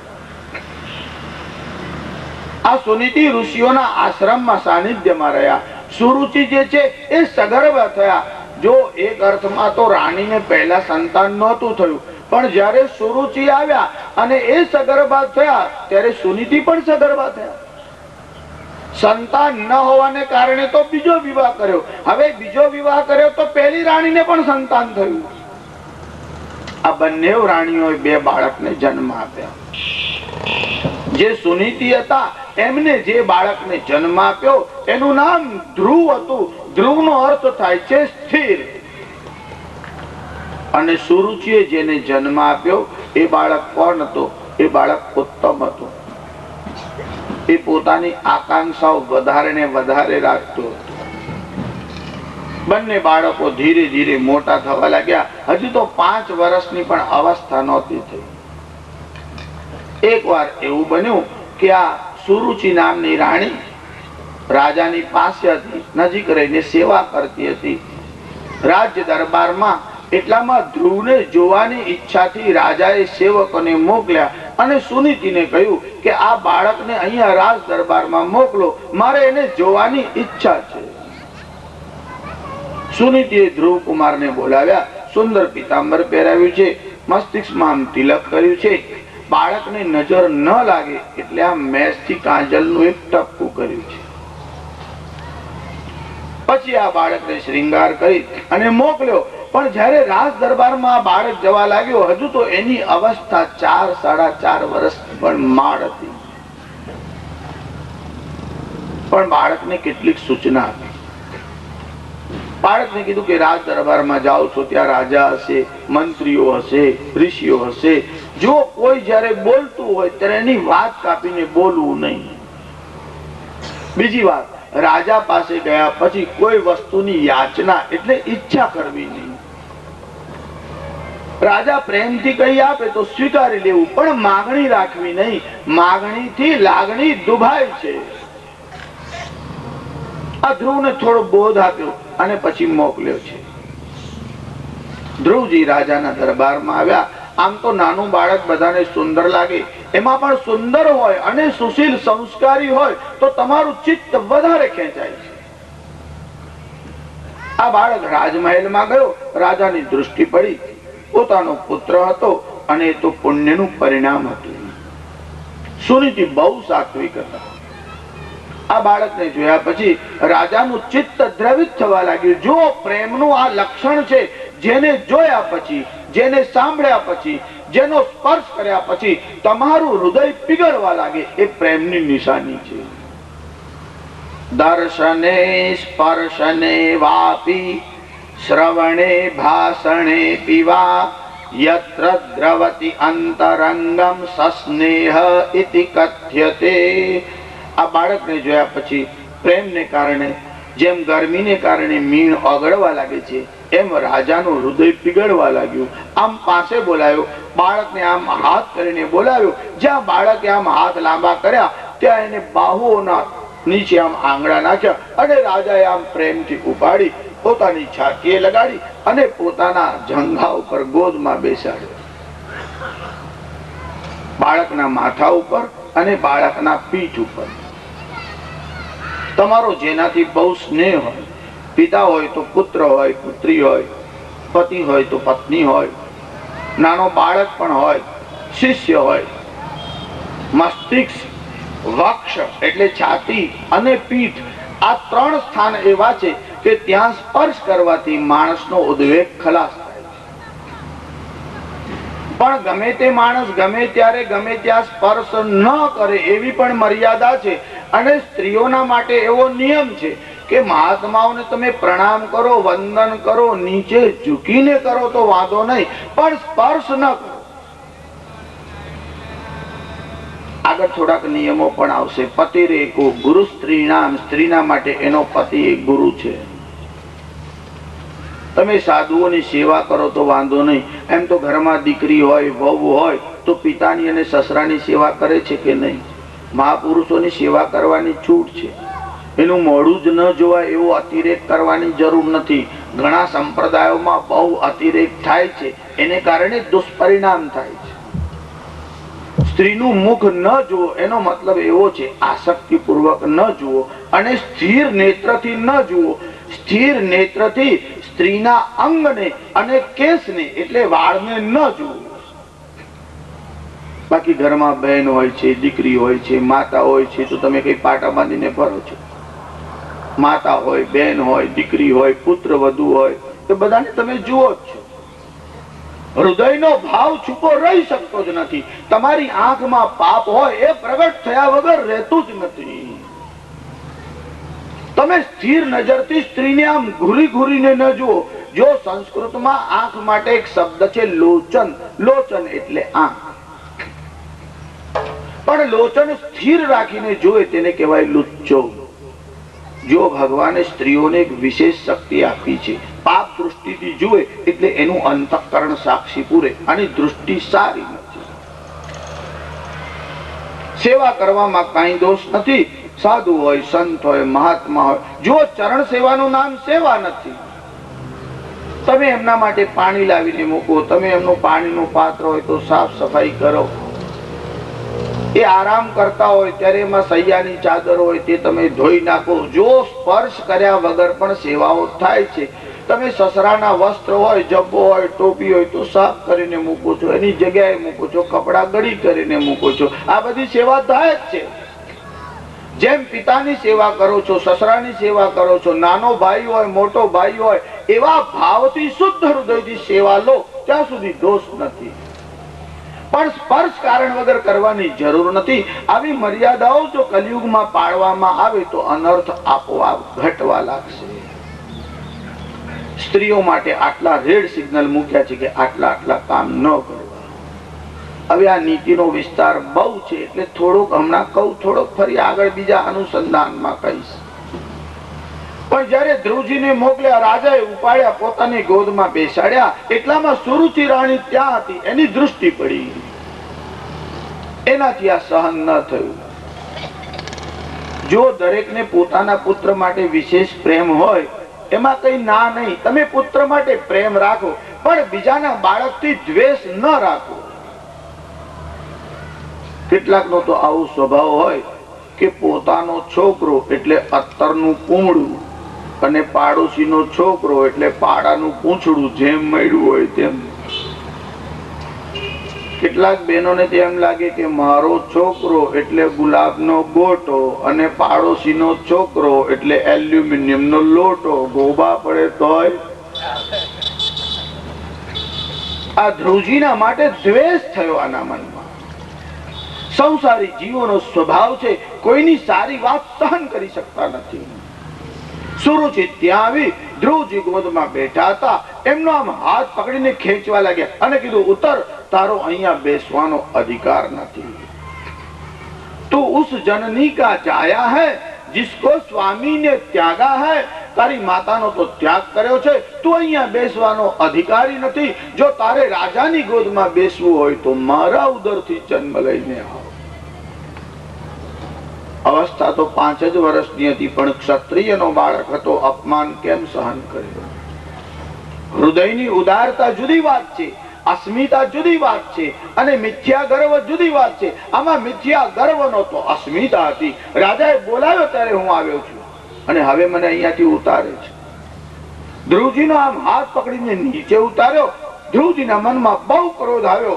અતિશય ક્રોધને કારણે માતાને મળવા માટે આમ ઉતાવળા થઈને દોડ્યા.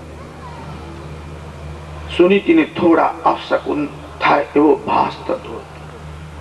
પોતાના બાળકને શ્રૃંગાર કરીને મોકલ્યો. ગયો ત્યારે તો બહુ આનંદથી ગયો. પાછો આવતા જોયો ઉતાવળો ચાલતો હતો. ક્રોધના લક્ષણ શરીરમાં દેખાતા હતા. દુઃખી થયો હોય એને કારણે ક્રોધ આવ્યો હોય એવો ભાવ ચહેરા ઉપર હતો. જેવો આ બાળક આવ્યો, સુનીતિ આમ દોડીને સામે ગયા, બાળકને ઉપાડી અને પોતાના ગળે લગાડ્યો. પૂછ્યું, બેટા શું થયું? તારા ચહેરા ઉપર વિષાદ દેખાય છે, કઈ દુર્ઘટના થઈ? રાજા તો બહુ સાત્વિક છે, પ્રજાનું બહુ ધ્યાન રાખે છે. એનું રાજ્ય કેવું છે? આ રાજા પોતે ધર્માનુસાર ચાલે છે અને આ રાજ્ય પણ ધર્મ રાજ્ય છે. ત્યારે આ ધ્રુવજી કહેવા લાગ્યા, ક્યા ખાક ધર્મ કા રાજ્ય હૈ. માં ધર્મનું રાજ્ય આવું ન હોઈ શકે. તું એમ કહેતી હોય કે આ રાજા ધાર્મિક છે એટલે પૂજા પાઠ કરે માટે ધાર્મિક છે. એટલી વાત ધાર્મિક થવા માટે પૂરતી નથી.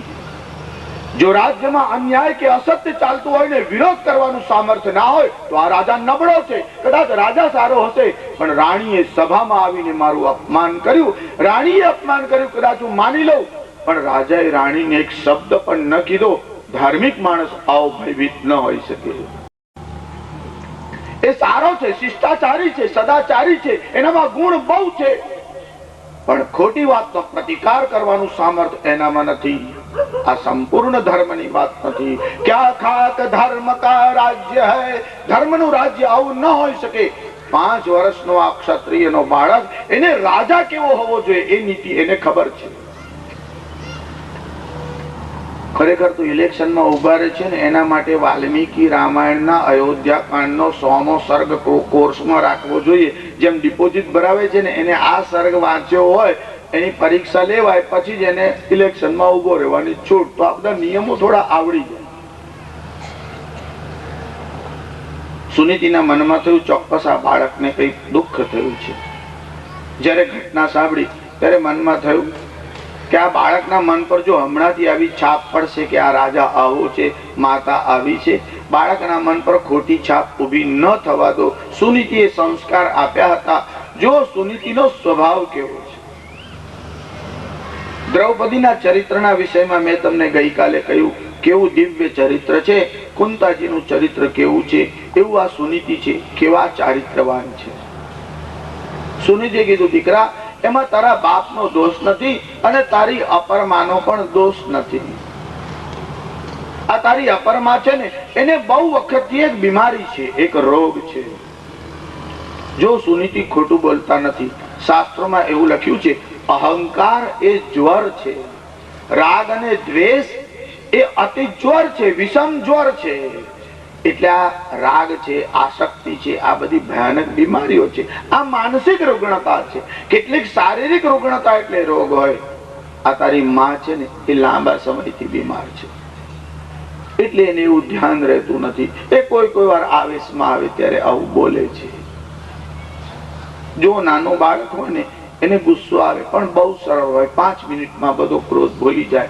એટલે ધ્રુવજીએ સામે પ્રશ્ન પૂછ્યો કે માં, જો એમને આવા પ્રકારની બીમારી છે તો રાજા એનો કઈ ઉપાય નથી કરતા?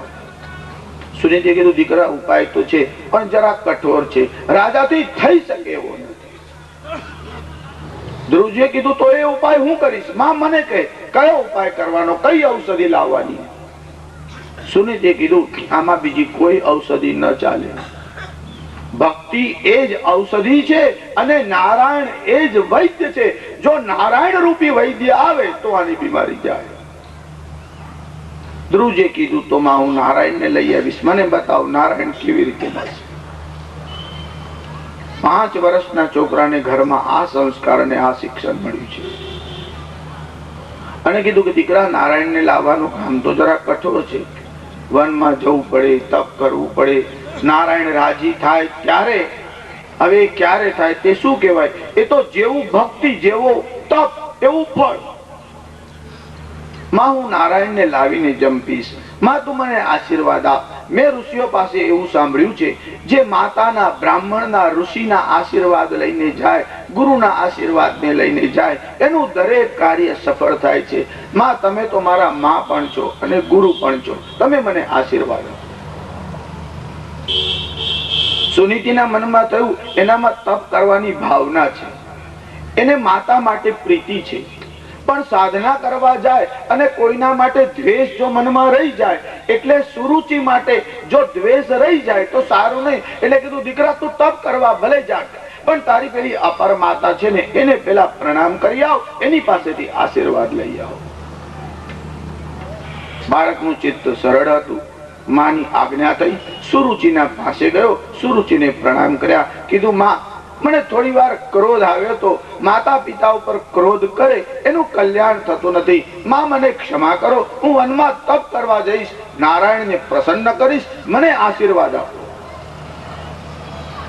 સુરુચિના મનમાં વિચાર આવ્યો કે આ ધ્રુવજી જો તપ કરવાના માટે જાય તો મારા દીકરાને ગાદી મળશે, એટલે વધારે સારું. મનમાં બહુ રાજી થઈ. તરત જ કીધું દીકરા, જા જા, કશો વાંધો નહીં, તારું કાર્ય સિદ્ધ થશે, તું વનમાં જા, નારાયણને પ્રસન્ન કર. જો એની ભાવના તો સારી નહોતી, પણ બાળકે તો આ જ વાત પકડી કે જોયું, એક ક્ષણ પહેલા મારા ઉપર નારાજ હતી, હવે રાજી થયા છે, મને આશીર્વાદ આપ્યા, મને એવું કીધું દીકરા જા, મારા માથા ઉપર હાથ મૂક્યો. મારી માએ કીધું સાચી વાત છે, બીમારી આવે ત્યારે ધ્યાન રહેતું નથી. પછી ધ્રુવજી તપ કરવા માટે નીકળ્યા છે.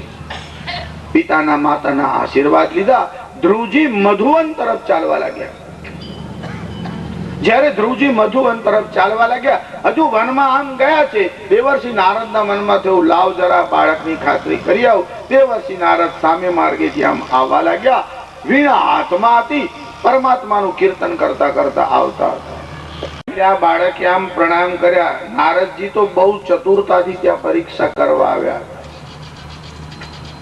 દેવર્ષિ નારદે પૂછ્યું, દીકરા ક્યાં જાય છે? કે તપ કરવા માટે. ક્યાં જવાનો? વનમાં જવાનો.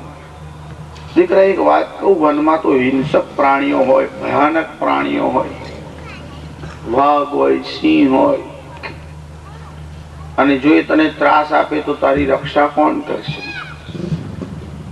ધ્રુવજીએ બહુ સુંદર જવાબ આપ્યો. ધ્રુવજી કહેવા લાગ્યા કે માના ઉદરમાં જેને મારી રક્ષા કરી છે એ વનમાં મારી રક્ષા નહીં કરી.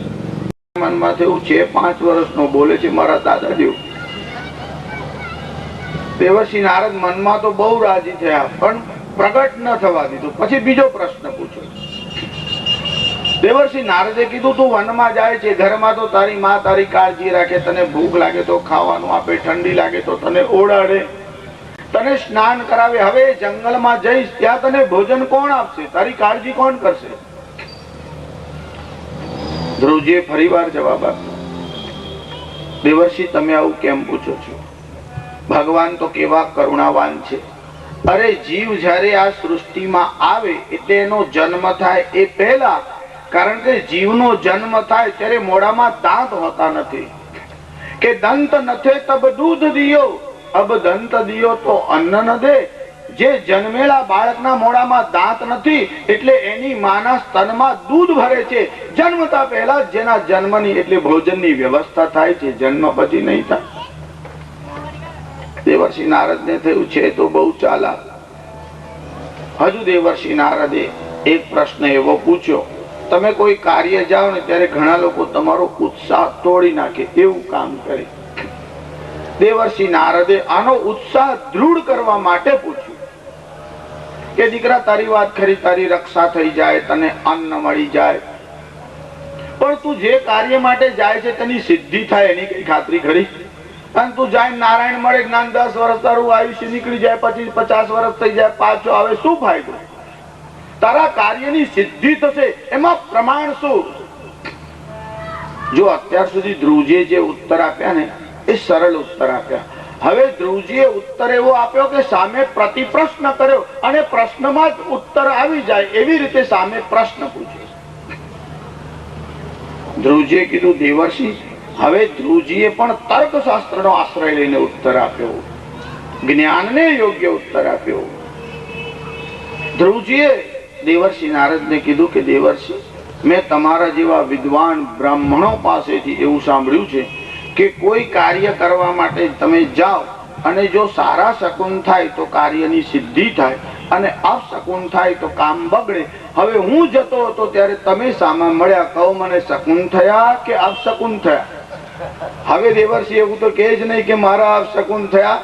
દેવર્ષિના મનમાં બહુ પ્રસન્નતા થઈ કે નાનો છે પણ ચતુર છે, મહારાજ મોડે બોલાવે છે કે કાર્યની સિદ્ધિ થશે. કારણ દેવર્ષિ આવ્યા, અરે દેવર્ષિના શકુન જેને થાય એની કાર્ય સિદ્ધિ થાય જ.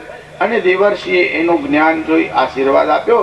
કીધું દીકરા જા અને દ્વાદશાક્ષર મંત્રનો જપ કર. ઓમ નમો ભગવતે વાસુદેવાય.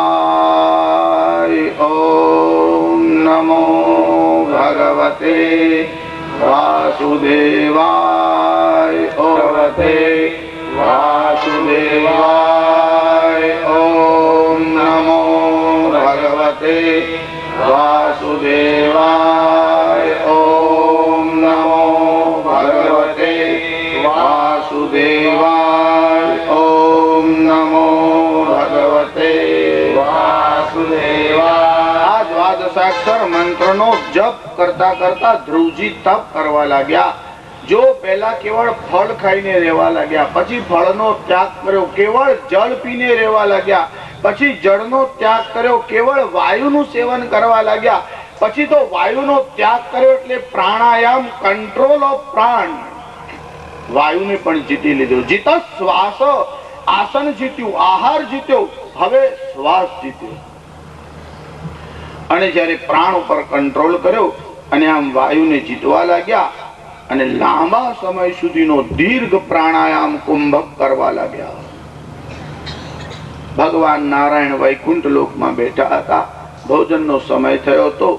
લક્ષ્મીજી એક સુવર્ણના થાળમાં એક સારા બાજટ ઉપર ઠાકોરજીના માટે બધી આમ સામગ્રી લાવી અને આમ થાળ ઉપર, બાજટના ઉપર થાળ આમ મૂક્યો અને ઠાકોરજીને આમ અર્પણ કરીને કીધું કે આપ આરોગો. અને ઠાકોરજી આમ હાથ તો લાંબો કર્યો પણ એમને પોતાના ભક્તોનું સ્મરણ થયું અને એકદમ થાળ ઉપરથી ઉઠી ગયા. લક્ષ્મીજી કીધું પ્રભુ કેમ ઉઠી ગયા? હજુ તો ભોજનનો આરંભ તો કર્યો નથી. નારાયણ કહેવા લાગ્યા મને એક કામ યાદ આવ્યું. તમારા તો આટલા બધા સેવક છે, કોઈને પણ સોંપી દો, તમારે ઉઠવાની શું જરૂર છે? લક્ષ્મીજી આ કામ એવું છે કે મારે જાતે જ કરવું પડે. પણ એવું શું કામ છે? અરે મારો એક ભક્ત મને મધુવનમાં યાદ કરે છે. હવે જો હું ત્યાં જવામાં વિલંબ કરું તો લોકોનો ભક્તિમાં વિશ્વાસ નહીં રહે. લક્ષ્મીજીના મનમાં થયું આવો કોણ ભક્ત છે ભોજન છોડીને ભગવાન દોડે છે. કીધું મને સાથે લઈ જાઓ. કીધું તમે શ્રૃંગાર કરો ત્યાં સુધી મોડું થાય, હું જાઉં છું, તમે પાછળથી આવશો તો ચાલશે. ભગવાન નારાયણ ત્યાં ગયા. ધ્રુવજી આમ ધ્યાનમાં બેઠા હતા. અરે ધ્રુવજી તો એક પગ પર આમ ઉભા ઉભા ધ્યાન કરતા. અને જ્યાં ધ્રુવજી નારાયણનું સ્મરણ કરતા ધ્યાન કરતા હતા, ભગવાન નારાયણ ત્યાં આવ્યા. ધ્રુવજીની આંખ બંધ હતી અને ભગવાનના સ્વરૂપનું દર્શન થયું. જ્યાં ભગવાનના સ્વરૂપનું દર્શન થયું એવા તન્મય થયા. ભગવાન પાસે આવ્યા. ભગવાનના હાથમાં શંખ હતો. ભગવાને શું કર્યું? શંખથી કપોલના ઉપર આમ સ્પર્શ કર્યો અને જ્યાં ધ્રુવજીના કપોલ ઉપર આમ સ્પર્શ કર્યો, બાહ્ય સ્વરૂપ છે એનું ભાન થયું. ભગવાન નારાયણને ઉભેલા જોયા અને ધ્રુવજી ભગવાનની સ્તુતિ કરવા લાગ્યા. યોંતઃ પ્રવિશ્ય મમ વાચમિમં પ્રસુપ્તાં સંજીવયત્યખિલ શક્તિધરાં સ્વધામ્ના અન્યાંશ્ચ હસ્તચરણ શ્રવણત્વગાદીન પ્રાણાન નમો ભગવતે પુરુષાય તુભ્યં. યોંતઃ પ્રવિશ્ય, જેને મારા અંતઃકરણમાં પ્રવેશીને મારી સુષુપ્ત વાણીને જાગૃત કરી છે. જ્યારે વાણી નીકળે ત્યારે તમને એમ લાગે છે કે બસ આ મોઢામાંથી શબ્દ નીકળ્યો, પણ બહુ પ્રક્રિયા લાંબી થાય છે. તમારે કોઈ વાત કે વિષય બોલવાનો હોય તો આત્મા બુદ્ધિયા સમેત્યર્થાન, આત્મા એને બુદ્ધિની પાસે મોકલે. મનોયુંક્તે વિવક્ષયે, બુદ્ધિ એને મન પાસે મોકલે. મન કાયાગ્નિમાં હંતિ, મન કાયામાં જે અગ્નિ છે તેની પાસે મોકલે. સપ્રેરયતિ મારુત, એ શરીરમાં જે મરુત એટલે વાયુ છે, અગ્નિને કારણે વાયુને ધક્કો લાગે અને એ વાયુ જ્યારે ઉઠે ત્યારે 8 જગ્યાએ એનો સ્પર્શ થાય. એ 8 જગ્યાએ સ્પર્શ થાય એટલે એમાંથી જુદા જુદા વર્ણ સ્વર જે છે તે નીકળે. અષ્ટૌ સ્થાનાનિ વર્ણાનામ પુરઃ કંઠ શિરસ્તથા जिह्वा मूलं च दंताश्च नासिकुष्ठौ च तालु च. આ 8 જગ્યાએ સ્પર્શ થાય તો જુદા જુદા વર્ણ નીકળે. કેટલાક કંઠમાંથી નીકળે, કેટલાક નાભીમાંથી નીકળે, કેટલાક તાલુમાંથી નીકળે. જીહવા મૂલં ચ, કેટલાક જીભના મૂળમાંથી નીકળે. કેટલાક ઓષ્ઠ એટલે 2 હોઠ ભેગા થાય તો જ નીકળે. જેમ કે પ વર્ગ તમારે બોલવો હોય, પ વર્ગ કોને કહેવાય? પ, ફ, બ, ભ, મ. આટલા અક્ષર બોલવા હોય તો 2 હોઠ ભેગા થાય તો જ બોલાય. તમારે ખાતરી કરવી હોય તો આમ જતા જતા પફા બબમાં પણ એવું મનમાં બોલવાનું હોય ને તો સોસાયટી વાળા લાગશે કશું લાગે. આ તો પ્રયોગ કરવા માટે તમને એક સેમ્પલ કહું, બાકી બધાના સ્થાન તો નક્કી જ છે. તમારે ત થ દ ધ ન આટલા અક્ષર બોલવા હોય તો જીભ દાંતને અડકે તો જ બોલાય, નહીં તો બોલાય જ નહીં. જો વાણી છે, શ્રવણ છે, આ બધા પાછળ ઈશ્વરની કૃપા છે અને આત્મ તત્વ હોય ત્યાં સુધી જ આ બધી પ્રક્રિયા ચાલે. એકવાર અંદરથી આત્મા નીકળી જાય પછી બોલાય ખરું, પછી પાછળ વાળા બોલે રામ બોલો ભાઈ રામ, બાકી આપણાથી ન બોલાય. ને કોઈનું મરણ થયું ને બધા આમ ઠાઠડી ઉપાડીને ચાલતા. હવે જે ચાલતા હતા તેના નજીકના સંબંધીઓ હતા તેને આમ ખભા ઉપર ઠાઠડી ઉપાડી હતી. 2 જણા આગળ 2 જણા પાછળ 4 જણા ઉપાડીને ચાલતા હતા. એક ગલીમાંથી અમને પસાર થવાનું. હવે જે ગલીમાંથી એ પસાર થયા એમાં સામેથી એક કોઈ વ્યક્તિ આવતો હતો. તે જરા નશા વાળો હતો, એટલે પીને આવતો. એટલે પીને આમ અંદર દાખલ થયો. પેલા આમ ઠાઠી લઈને જતા હતા, વચ્ચે આમ ભેગા થયા. પેલો નશામાં છે ને આમ ઝૂમતો ચાલતો. એમાં સૌથી આગળ જે હતા ને તેમનામાં જઈને જ આમ એવો ભટકાયો કે પેલાના ખભા ઉપરથી પેલો ઠાઠડીનો જે હેન્ડલ હતું તે આમ ખસ્યું. અને જેવી ઠાઠડી આમ ખસીને નીચે પડી એટલે તો મરણ થયેલું એટલે બધાના મનમાં દુઃખ થતો હોય. અને એમાં આવું થયું એટલે રોષ તો આવે, સ્વાભાવિક હતું. એટલે જે પેલો અથડાયો તો તેને પકડીને પેલા એક જોરથી એવી થપ્પડ મારી કે કાનમાંથી આમ લોહી આવવા લાગ્યું. હવે આ બધા નશો કરે ખરા પણ માર પડે ને તો ઉતરી જાય. ડ્રેસ વાળાને જોઈ ને પોલીસ વાળાને તોય પાછા ઠેકાણે આવી જાય. થોડી વાર આમ હરખા ચાલે પછી પાછા લથડી જાય. એટલે પેલાને આમ જયારે થપ્પડ મારી ને એટલે પેલો નશામાં હતો એટલે બોલવા લાગ્યો, હદ હો ગઈ, ગીર ગયા वो બોલતા નહીં, તું ક્યાં દાદાગીરી કરતા. હવે પેલો પડી ગયો નથી, બોલાય એવું છે. બોલતો તો લઈ જત ખરા. અંદર પ્રાણ હોય ત્યાં સુધી બોલાય, પછી બોલાય નહીં. કે જબ ગાડીમાં બીજી કોઈ ટિકિટ ના ચાલે, રામ નામ ની જ ઘંટી વાગે એટલે ઉતરી જવાનું. કેમ વાય કશું પૂછવાનું જ નહીં. Not to question why but do or die. નાના ડાય નહીં, પહેલા જ ડાય. તમારે કઈ કરવાનું જ નહીં. જે વાણી નીકળે છે એ અંદર ચેતન તત્વ હોય ત્યાં સુધી નીકળે. પણ ચેતન તત્વ હોય અને બુદ્ધિ સાત્વિક ના હોય તો વાણી નીકળે, પણ એને વાણી કહેવાય નહીં, એને લવરી કહેવાય. ઘણા લોકો લવરી કર કર કરે મગજ ચાટી દેતા હોય. પણ અહીંયા તો ભગવાન નારાયણ પ્રગટ થયા. આ કપોલ ઉપર શંખથી આમ સ્પર્શ કર્યો અને ધ્રુવજીના ગાળને સ્પર્શ થયો અને ધ્રુવજી બોલ્યા, અયોંતઃ પ્રવેશ્ય મમ વા જમિમામ પ્રસુપ્તામ. ધ્રુવજીએ સ્તુતિ કરી. ધ્રુવજીનું સુંદર ચરિત્ર છે. આગળ ભાગવતજીમાં ભરતજીનું ચરિત્ર છે. આ ભરતજી જે હતા એ પ્રથમ જન્મમાં આવ્યા, પછી હરણમાં એમનું ચિત્ત આસક્ત થયું. બીજા જન્મમાં હરણ થયા, પણ પૂર્વ જન્મના સંસ્કાર હતા એટલે આશ્રમની આસપાસ ફરતા. અને જયારે સાવધાન રહ્યા એટલે જળની જેમ વર્તવા લાગ્યા. લોકો સમજ્યા જળ ભરત છે, પરમ જ્ઞાની. રહુગણ નામનો રાજા કપિલ મુનિના આશ્રમમાં ઉપદેશ લેવા જતો હતો. આ જળ ભરતને પાલકી ઉંચકવા લઈ આવ્યા. રસ્તામાં કોઈ જીવ હોય મરી ન જાય એટલે કાળજી રાખે. એટલે ભરતજી આમ કૂદી કૂદીને ચાલતા એટલે રાજાને આમ ધક્કો લાગતો. એટલે રાજાના મનમાં થયું આને ચાલતા આવડતું નથી. રાજાએ કીધું તને સજા કરીશ. જળ ભરત હસવા લાગ્યા. રાજાએ કીધું આ તો કોઈ પાગલ લાગે છે, સજા કરવાનું કહું છું તો હસે છે. રાજાએ કીધું તને મૃત્યુ દંડ આપીશ. વધારે જોરથી હસવા લાગ્યા. રાજાએ કીધું ભાઈ તું કેમ હસે છે? ત્યારે જળ ભરતે કીધું રાજા તું મને મારી કેવી રીતે શકે? તને ખબર છે હું કોણ છું? એનું કારણ એવું છે, તું એવું સમજે છે કે આ દેખાય છે એ શરીર હું છું. આ શરીર તો જડ છે, આત્મા ચેતન છે. શરીર ચેતન નથી માટે મરતું નથી, અને આત્મા ચેતન છે એને મારવાનું સામર્થ્ય કોઈનામાં છે નહીં. રાજાના મનમાં થયું દેખાય છે ગાડા જેવો, વાત તો મોટા મોટા યોગીઓ જેવી કરે છે. રાજાએ પેલા લોકોને કીધું ઉભા રહો, પાલકી રોકો. એની જોડે સંવાદ કર્યો. જેટલા પ્રશ્ન પૂછતા ગયા એવા સુંદર જવાબ જડ ભરતજી આપ્યા. આખા તત્વ જ્ઞાનનું નિરૂપણ કર્યું. જો રાજા જતો હતો સત્સંગ માટે કપિલ મુનિના આશ્રમમાં અને અહીંયા જ સત્સંગ થઈ ગયો. કીધું પાલખી પાછી વાળો, મારે જે જાણવાનું હતું તે મને આ જડ ભરતે કહી દીધું. આ દેશનું નામ પહેલા અજનાબ ખંડ હતું, પછી ભરતના નામથી આ દેશનું નામ ભારત થયું. ભા એટલે લાઈટ, ભા એટલે પ્રકાશ, ભા એટલે જ્ઞાન. જે જ્ઞાનમાં રત છે તેનું નામ ભારત છે. હવે ભારતના લોકો જ્ઞાનને બદલે ભોગમાં રત થવા લાગ્યા છે.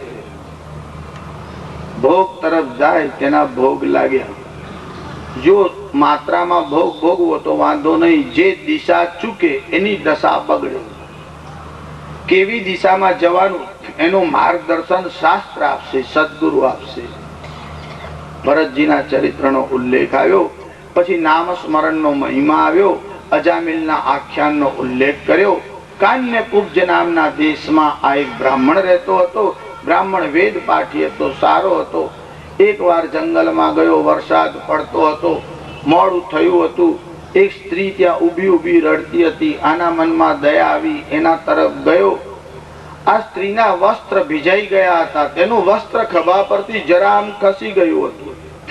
અજામિલે આ સ્ત્રીને જોઈ, વસ્ત્ર પલળેલા હતા અને વસ્ત્ર થોડું ખસી ગયું હતું, એટલે એના મનમાં પાપની ભાવના નિર્માણ થઈ. શાસ્ત્રકારો કહે છે ગમે ત્યાં આંખને જવા ન દો. આંખ એ રત્ન છે, તેનું જતન કરો. આંખ ખોટી જગ્યાએ જશે તો માણસનું અધપતન થશે. અજામિલે એકવાર આવું દૃશ્ય જોયું અને સ્ત્રીને મેળવવાની ઈચ્છા થઈ. પોતાના ઘરે સ્ત્રી હતી, છતાં પણ આને સમજાવીને લઈ આવ્યો. જો પહેલા વિષયો આંખમાં આવે છે, ધ્યાયતે વિષયો પુંસાન સંગસ્તેષુ પજાયતે, પછી મનમાં આવે છે. પછી જ્યારે તમને કામના એટલે ઈચ્છા થાય અને એમાં કોઈ અંતરાય આવે ત્યારે ક્રોધ આવે છે.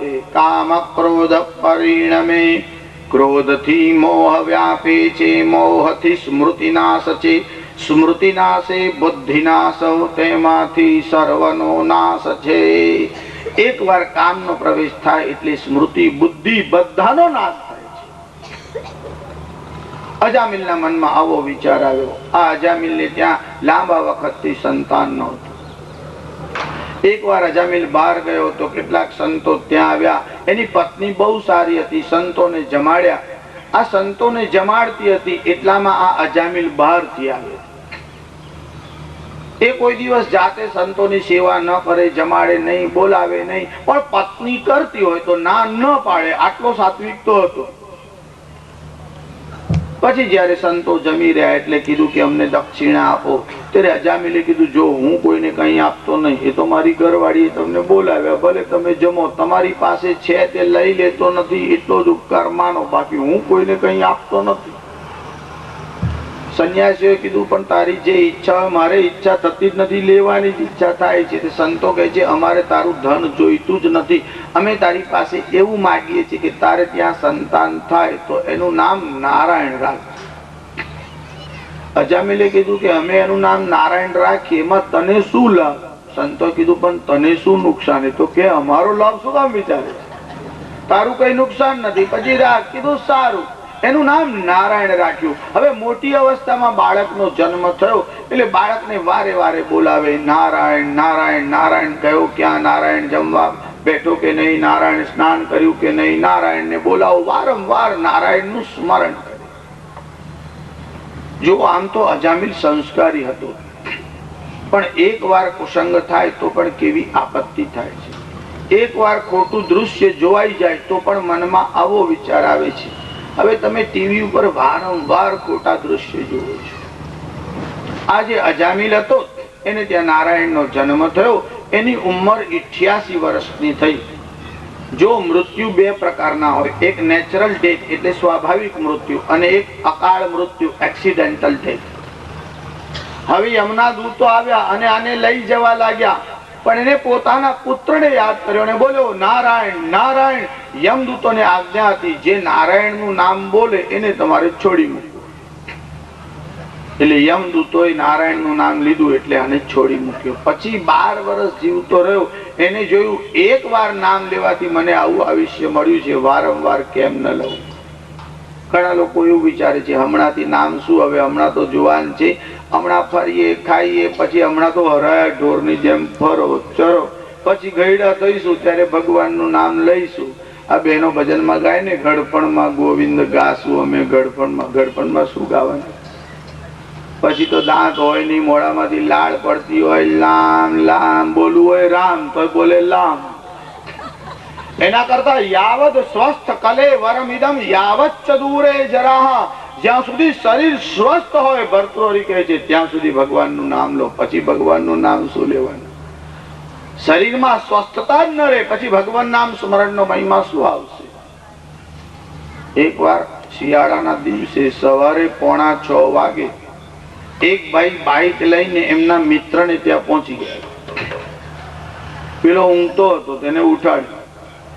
ચાલ આપણે માર્કેટમાં જઈએ, બજારમાં જઈએ. એના મન થયું આજે આને બહુ પ્રેમ ઉભરાયો, સવારે તેડવા આવ્યો, તેની જોડે બાઇક ઉપર આમ પાછળ બેસી ગયા. એટલે સવારમાં પેલા શેરડીના ચીચોડા વાળા ઉભો રહે છે ને, રસ શેરડીનો કાઢવા માટે, ત્યાં આવીને બાઇક ઉભી રાખી. ચાલ એક ગ્લાસ રસ બનાવો. પેલા તો મને જોડે લાવ્યો છે, 2 ગ્લાસ નથી કહેતો, 1 જ ગ્લાસ કહે છે. મનમાં વિચાર આવ્યો કદાચ સવારમાં વહેલો નીકળ્યો હોય, પર્સ ભૂલી ગયો હોય, રૂપિયા ઓછા હશે તો અડધો ગ્લાસ પીશું, કઈ વાંધો નહીં. 1 ગ્લાસ રસ લીધો એટલે એને એમ કે બીજો ગ્લાસ માગશે, પણ બીજો ગ્લાસ તો માગ્યો નહીં. એના મનમાં એમ કેવું કે તું પી, પછી હું લઉં છું. આ તો જાતે જ પીવા લાગે. એને થયું અડધો પીશે પછી અટકશે, આ તો આખો ગ્લાસ ગટગટ પી ગયો. અને પેલા શેરડીના કૂંચા હતા તે પેલા લઈને કે મારા તરફથી 2. પેલાના મગજમાં થયું હવારે ઊંઘમાંથી ઉઠાડીને લઈ જાય અને કૂંચા આપે છે, ઉઠાડીને એક ધપ્પડ મારી કૂંચા ખવડાવવા અહીં લઈ આવ્યો છે. રસ જાતે જાતે પી ગયો. ભગવાનના મનમાં પણ એવું થાય, શરીરમાં બહુ રસકસ હતો ત્યાં સુધી ઘર સંસાર યાદ આવ્યો, ને હવે કૂંચા જેવો થઈ ગયો, લામ લામ તારે ઠાકોરજી યાદ આવે. શાસ્ત્રીજી હવે તો હું મંદિરમાં જ બેહી રહું છું. તાર તું બીજે કઈ બેસે? તને કોણ બોલાવે? ઘર વાળા કે જા, મંદિર વાળા કે હવે બંધ કરવાનું કાકા, ઘેર જાઓ. તારે હવે ગામમાં કોઈ નહીં બોલાવતું, તારે એને રામ યાદ આવે, ઠાકોરજી યાદ આવે. અરે શરીર સ્વસ્થ હોય, યાવત સ્વસ્થ કલેવરમિદમ યાવત ચદુરે જરા, ત્યાં સુધી ભગવાનનું નામ સ્મરણ કરો અને આનંદ કરો. શરીર સ્વસ્થ અને યુવાની હોય ત્યારે ભગવાનનું નામ જપો. રામજી યુવાવસ્થામાં વનમાં ગયા, ધ્રુવજી બચપણમાં ભગવાન નામ સ્મરણ કર્યું, પ્રહલાદે બાલ્યાવસ્થામાં ભગવાન નામ સ્મરણ કર્યું. પહેલાથી આદત હોય તો આ થાય, બાકી કઈ થાય નહીં. ગડપણમાં ગોવિંદ ગાશું, પછી ગડપણમાં શું ગાવાના? પછી તો ગોવિંદ કાકા તમને ઉપાડીને લઈ જવાના છે. તમે ગોવિંદ ને ક્યાં ગાવ? આખા દિવસ દરમિયાન નહીં, જ્યાં સુધી જ્યારે જ્યારે અવકાશ મળે ત્યારે ભગવત સ્મરણ કરો. જો સૌથી વધારે સમય બહેનોને મળે છે. તમે કઈ પણ કામ કરતા હોય તો જોડે જોડે ભગવાનનું નામ લેવાય કે નહીં? રસોઈ કરતા હોય, આમ રોટલી બનાવતા હોય તો પણ ભજે વ્રજૈક મંડનમ સમસ્ત પાપ ખંડનમ સ્વભક્ત ચિત્તરંજનમ સદૈવ નંદનંદનમ. ભગવત સ્મરણ કરતા કરતા રસોઈ બનાવો તો રસોઈમાં સ્વાદ વિશેષ આવે, જમે એનું પણ કલ્યાણ થાય. આ તો રસોઈ કરે તો પણ બાજુમાં આમ રેડિયો ટીવી ચાલુ છે, કોઈ બબલી, હવે બબલીને જપવા દે છે. હવાર હાથ બબલી બબલી ને કોઈ બબલો બબલો કરે, કોઈ બબલી બબલી કરે. ને ઓફિસ માંથી જેવો છૂટીને ઘેર આવે અને જુએ કે ઘરમાં કોઈ દેખાતું નથી અને પેલું છોકરું એકલું હોય એટલે આવતામાં જ આમ તાલી પાડે, પૂછે બબલા તારી બા કઈ ગઈ? બબલું હવે એની બા ગઈ છે, જવા દે, માર્કેટમાં અડધો કલાક શાંતિ છે, ભગવાનનું નામ લે. આયા પછી તો છે જ મહાભારત, હમણાં થોડી વાર શાંતિ છે, રામ રામ કર. ઘર સંસાર માડો એ ખોટું નથી. શાસ્ત્રકારો તો કહે છે કે ઘર ગૃહસ્થાશ્રમ કિલ્લા જેવો છે, તમારી રક્ષા થશે. તમે ઘરમાં રહો તો પાપ નથી, ગૃહસ્થાશ્રમ માળો એ પાપ નથી. રામકૃષ્ણ પરમહંસ એવું કહેતા કે નાવડી જળમાં રહે તો વાંધો નહીં, પણ નાવડીમાં જળ રહે તો વાંધો. એમ તમે ઘરમાં રહો તો વાંધો નહીં, પણ ઘર 24 કલાક તમારા હૃદયમાં ભરાઈ રહે, સવાર સાંજ ઘર ઘર ઘર. થોડીક વાર ભગવાનમાં મન જોડો. અજામિલને બીજા 12 વર્ષનું આયુષ્ય મળ્યું, ભગવત ચિંતન કર્યું. क्षण भंगुर जीवन की कलिका कल प्रातः काल खिली न खिली.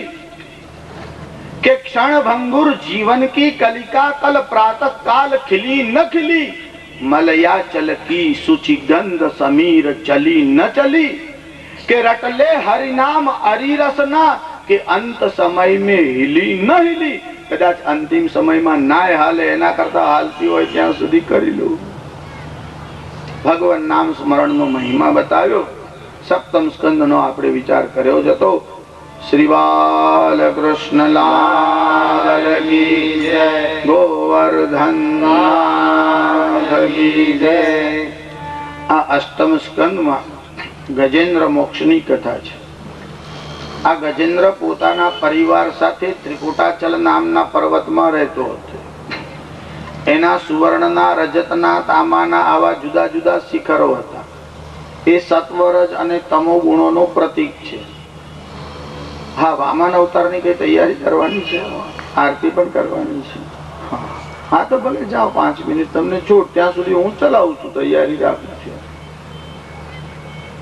શ્રી રામચંદ્ર ભગવાન કી જય. આજે ગજેન્દ્ર હતો એ સરોવરમાં સ્નાન કરવા માટે ગયો. ત્યાં પેલો જૂડ હતો, એને ગજેન્દ્રને પકડ્યો. હવે આ જૂડ એટલે ગ્રાહ તે સરોવરમાં હતો અને ગજેન્દ્ર એટલે હાથી એનો પગ પકડીને આમ ખેંચવા લાગ્યો. બંનેનું ઘમાસાન યુદ્ધ થયું. ગજ બહાર નીકળવા પ્રયત્ન કરે, ગ્રાહ અંદર ખેંચી જાય. આ ગજગ્રાહનું યુદ્ધ 1000 વર્ષ સુધી ચાલ્યું. કોઈ વાર કોઈ પુરુષની અને કોઈ સ્ત્રીની કુંડલીમાં એટલે જન્માક્ષરમાં ગજગ્રાહ યોગ થયો હોય એટલે પેલી આમ ખેંચે એટલે પેલો આમ ખેંચે, અને ગજગ્રાહ યોગ થયો હોય એટલે 12 વર્ષ તો લડે. આપણે તો બધા ભાગવત સાંભળીએ, રામાયણ સાંભળીએ ને એટલે આપણો આ બધો યોગ મટી જવાનો. ગજેન્દ્ર મોક્ષ નો પાઠ કરો ને એને કશું નડે નહીં. ગજેન્દ્ર મોક્ષ આવડે તો ઠીક, નહીં તો 12 અક્ષર વાળો ઓમ નમો ભગવતે વાસુદેવાય આ મંત્ર બોલો તો પણ ચાલે. આ ગ્રાહ ગજને ખેંચવા લાગ્યો. એટલામાં એનો પરિવાર ત્યાં આવ્યો. બધાએ બચાવવાનો પ્રયત્ન કર્યો, પણ ગ્રાહના મુખમાંથી ગજને કોઈ બચાવી શક્યું નહીં. જ્યારે જીવને કાળ પકડે અને ખેંચે ત્યારે તમારો બહુ પ્રેમ હોય, તમે ગમે તેટલો પકડી રાખો, તમે જીવને રાખી શકો નહીં. આજે ગજેન્દ્ર છે એ પૂર્વ જન્મમાં ઇન્દ્રદ્યુમ્ન નામનો રાજા હતો અને એકવાર જપ કરવા બેઠો હતો. કેટલા લોકો જપ કરે ને બધું ધ્યાન રાખતા, કોણ આવ્યું, કોણ ગયું, શું વાત કરી, બધી ખબર હોય. પછી ઘણી વાર તો કોઈ સંત આવે, વડીલ આવે ત્યારે આમ એવો ધ્યાન કરીને બેસી જાય. જો જયારે કોઈ સંત મહાત્મા આવે, આચાર્ય આવે ત્યારે એ તમને આમ સંકેત કરી બેસી રહો તો ભલે, બાકી તમારે આમ સ્થાન ઉપરથી ઉભા થઈ અને એને પ્રણામ કરવાના. યજ્ઞમાં બેઠા હોય કે જપ યજ્ઞમાં બેઠા હોય. આ તો કોઈ આચાર્ય આવે ને ત્યારે જે પેલો યજ્ઞમાં આચાર્ય હોય ને એ પણ પોતાનું કૌશલ્ય વધારે જોરથી બોલે, પેલાને બીસી કરી રાખે, પ્રણામ કરવાનો મોકો પણ ન આપે. જપ કરતો હતો, અગસ્ત્ય મુનિ આવ્યા તો પણ ઉઠ્યો નહીં. અગસ્ત્ય મુનિએ શાપ આપ્યો, જળની જેમ, પશુની જેમ બેસી રહ્યો છે. લોકોનો સ્વભાવ છે, થોડો જપ કરવા લાગે, થોડી ભક્તિ કરવા લાગે, કોઈ 2-4 શ્લોક કે સ્તોત્ર આવડી જાય એટલે એની ઠૂંસ ધીરે ધીરે વધવા લાગે. શુષ્ક કાષ્ઠશ્ચ મૂર્ખશ્ચ, સૂકું લાકડું ને મૂર્ખ હંમેશા અકડ રહે છે, કોઈ દિવસ નમતા નથી. અગસ્ત્ય મુનિ આવ્યા, ઉભો ન થયો, પ્રણામ ન કર્યા. અગસ્ત્ય મુનિએ શાપ આપ્યો. અગસ્ત્યના શાપને કારણે હાથી થઈને આવ્યો. બીજી એક કથા એવી છે કે સ્વર્ગમાં હુહુ નામનો ગંધર્વ હતો અને બીજો હાહા અને હુહુ એવા નામ વાળા 2 ગંધર્વ હતા. એકવાર નદીમાં સ્નાન કરતા હતા. દેવલ નામના ઋષિ ત્યાં આવ્યા. આ દેવલ નામના ઋષિએ એક સ્મૃતિ લખી છે. જેમ મનુ સ્મૃતિ છે, યાજ્ઞવલ્ક સ્મૃતિ છે, દક્ષ સ્મૃતિ છે, તેમ દેવલ સ્મૃતિ છે. આ દેવલ ઋષિ સ્નાન કરતા હતા. આ ગાંધર્વોએ શું કર્યું? ઋષિનો મજાક કર્યો. તમે મિત્રો સાથે મજાક કરો તો ચાલે, પણ ઋષિ છે એની સાથે મજાક કેમ થાય? આ ગાંધર્વોએ પાણીમાં ડૂબકી મારી અને અંદર ગયા અને દેવલ ઋષિના પગ પકડી અને આમ ખેંચવા લાગ્યા. ઋષિએ કીધું તમે બીજા જન્મમાં ગ્રાહ થશો. એ ગ્રાહ થઈને આવ્યા. ઇન્દ્રદ્યુમ્ન હાથી થઈને આવ્યો. આ ગ્રાહ અને હાથીનો સંઘર્ષ ચાલવા લાગ્યો. જ્યારે આ ગ્રાહ અંદર ગયો એને થયું હવે મારું મરણ થશે. બહુ ભયભીત થયો. પણ પૂર્વ જન્મનું પુણ્ય હતું એટલે ભગવાનની સ્મૃતિ રહી એટલે નારાયણનું સ્મરણ કર્યું. નારાયણનું સ્મરણ કર્યું. ભગવાન વિષ્ણુ ગરુડ ઉપર બેસીને આવ્યા.